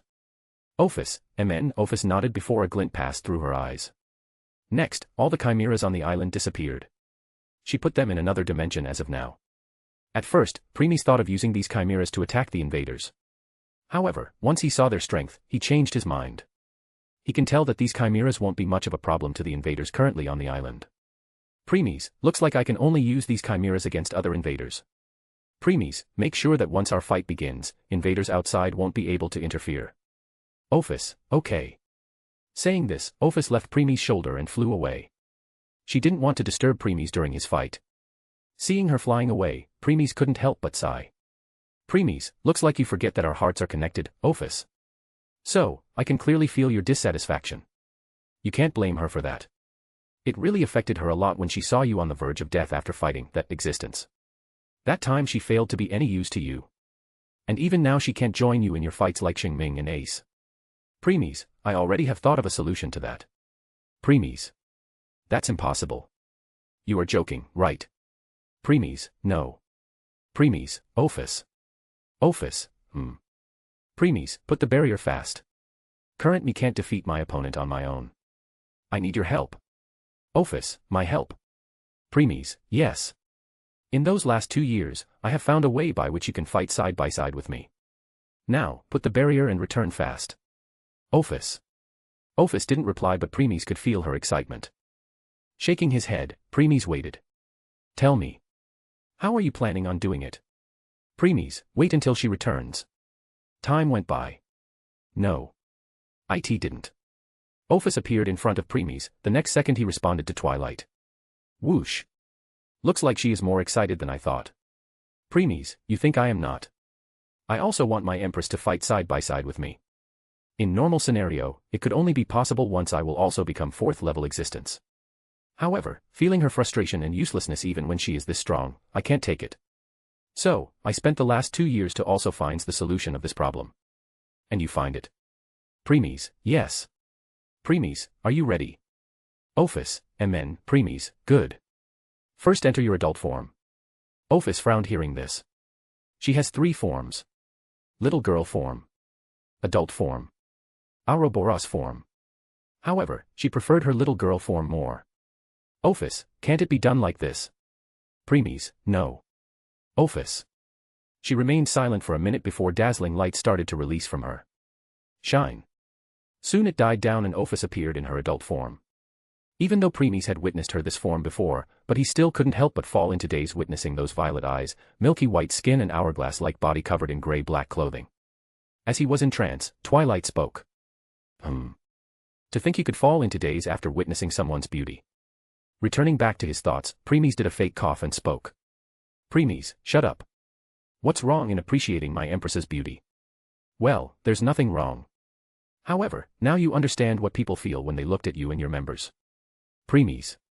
Ophis, what now? Hearing this, Preemies offered his hand. Ophis put her beautiful hand on Preemies' hand without an hesitation. Preemies then pulled Ophis and hugged her waist with one hand. His other hand started caressing her beautiful face. Preemies, don't resist. Ophis, MN, bringing his face forward, soon their lips met. Ophis widened her eyes since this was a completely new experience for her.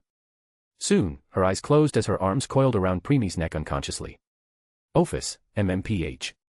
It created such a beautiful scene that it was as if the entire world became silent and these two were the only ones who exist. Just like Ophis, Preemies was also enjoying her soft lips. Still, he didn't forget his objective. While enjoying the kiss, he evoked his origin force.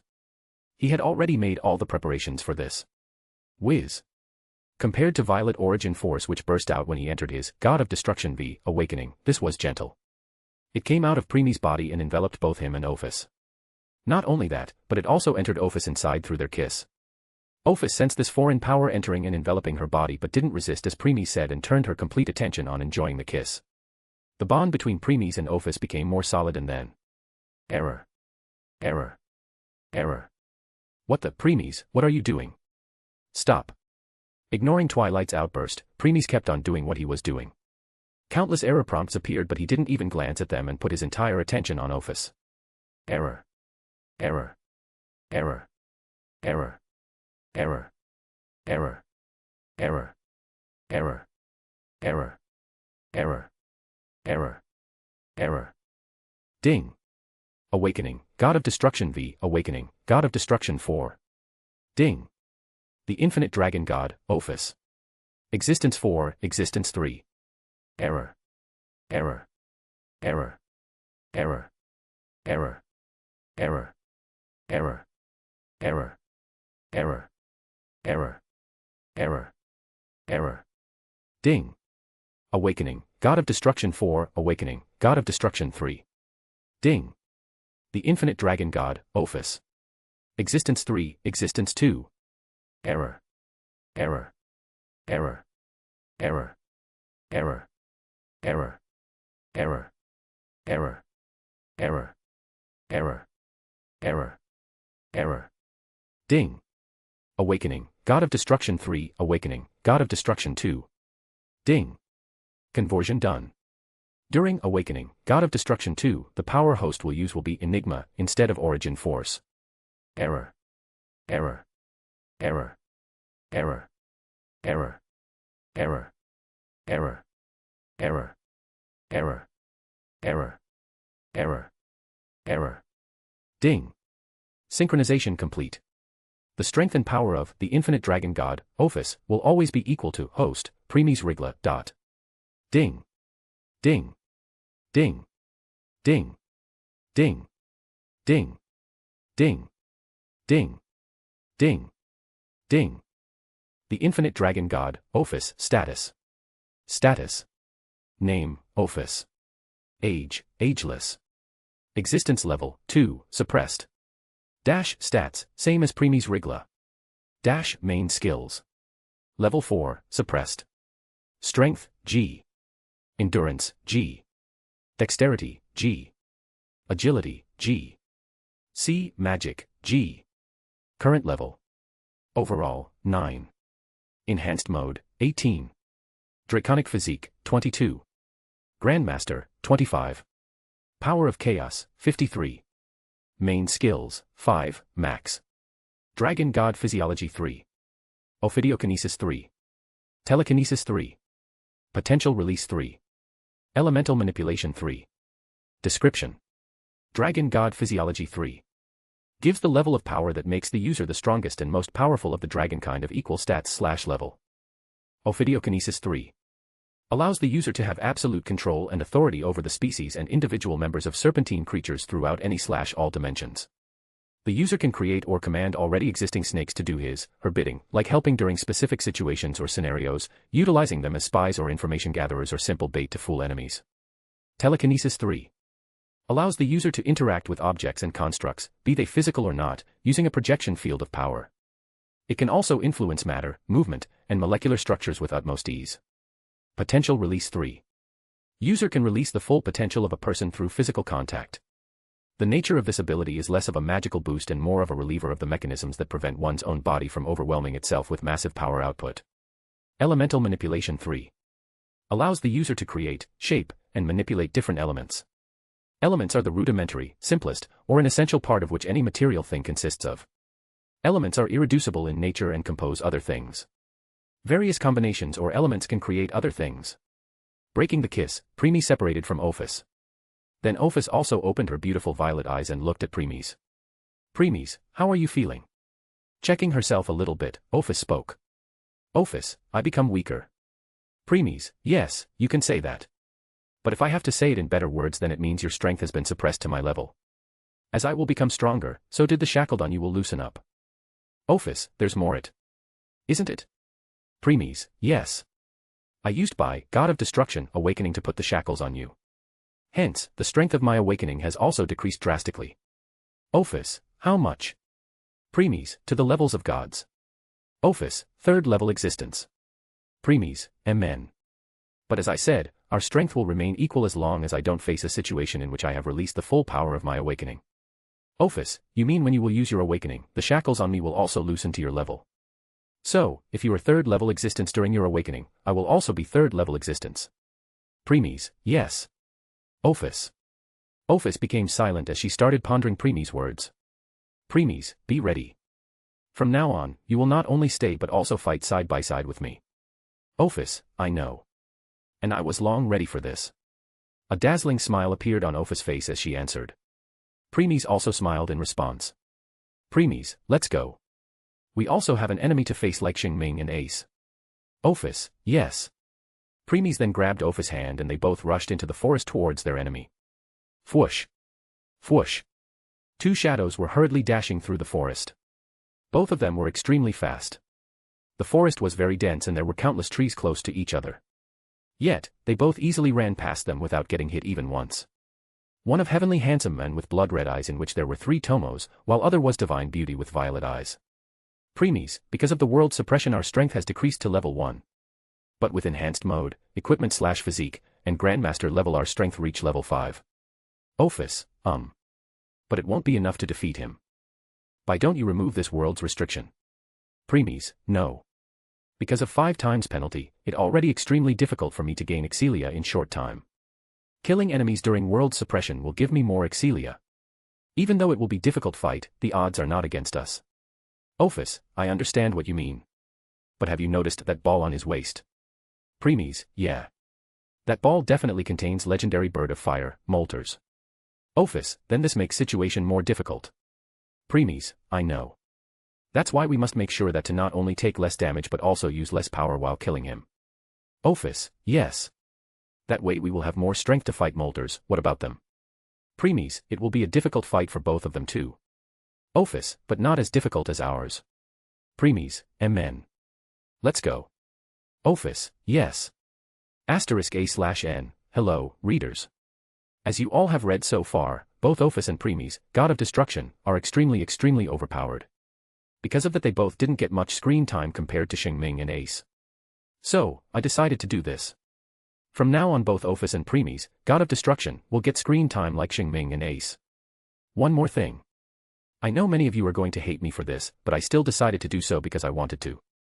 From now on, whenever the fight occurs or if they have to something important, Ophis will be in her adult form. She will only be in her little girl form when she was relaxing with Preemies. *A/N, please throw some power stones. Chapter 238, Volume 3, Chapter 38, Battle on Uninhabited Island, Part 2. Warning, gore scenes in this chapter. Swoosh.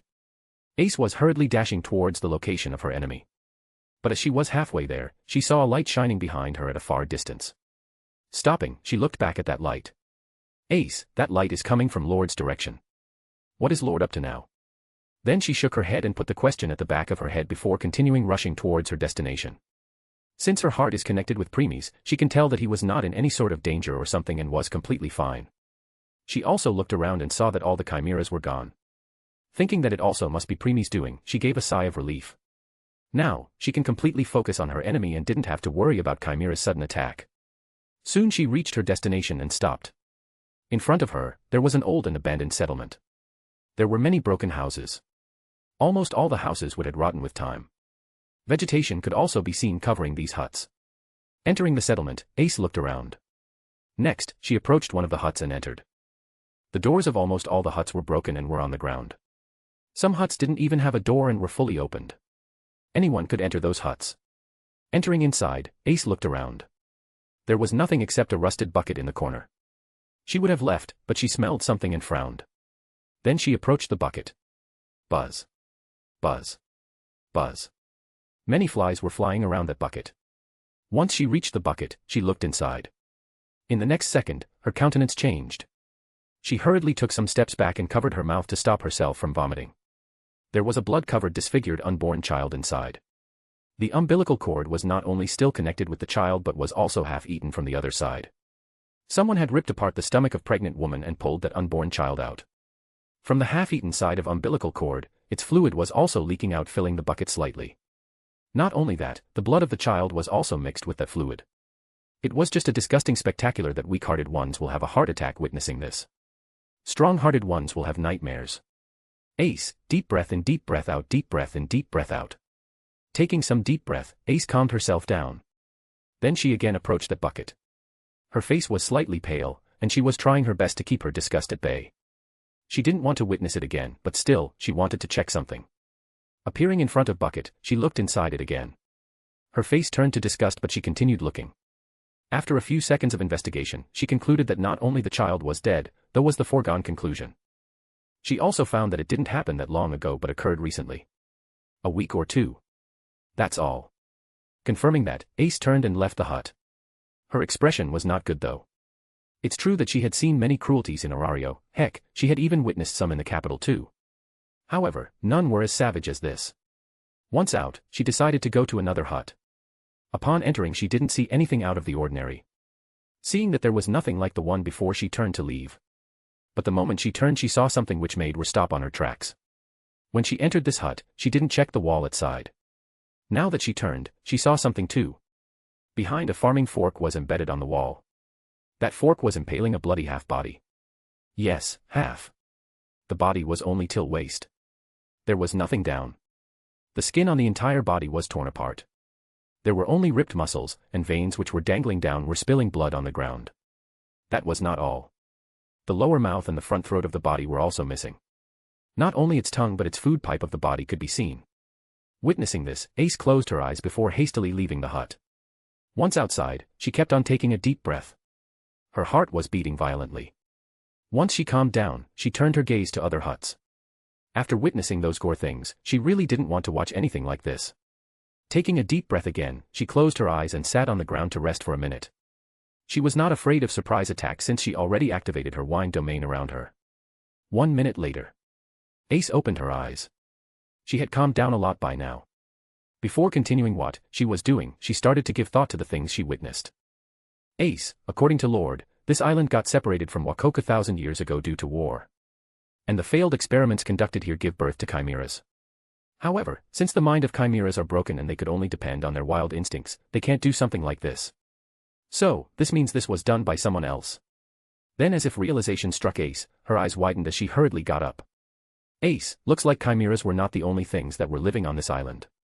Ace then focused her mind and covered the entire settlement in her wind domain. Soon, she sensed the breathing in some distance. Sensing this, she hurriedly dashed towards the location. Many huts came along the way, but Ace ignored all of them. At first, she thought that the things she saw only happened inside the hut. However, as she was rushing towards her destination, she saw such things even in the open. Some outside the hut. Some on top of the roofs of these huts. Some on the roads. Some on other things like wooden boxes, rusted iron chairs, and so on. She even witnessed something that made her expression even more ugly. She saw a fire stake around which many corpses were hanging on the pikes. All of these corpses were burnt black. As she was reaching her destination, more and more such things could be seen. Soon, even the ground on which she was running turned red. And finally, she reached her destination. In front of her was a huge house. This was the largest house in this settlement. She moved her gaze at the broken nameplate on the ground. Ace, village head. Huh. Reading the name, Ace looked in front. The rusted black iron gate was now covered red with blood. On top of the 2 spikes of the gate, Ace witnessed 2 heads impaled on it. The spike was entering their severed throats and was coming out of their skulls. Their eyes were open but hollow. Because it appeared that someone had pulled their eyes out of their sockets. Their eyes' blood vessels were coming out from those hollow holes. Suppressing the disgust that was building inside her, Ace took a deep breath before deciding to enter. Since she didn't want to get her hands dirty, she used her wind to push the gate open. The gate made some noise before opening. Creak. It was a very creepy sound at this time and in this atmosphere. Once the gate opened, Ace walked inside. The moment she was inside, the gate behind her closed. Ting.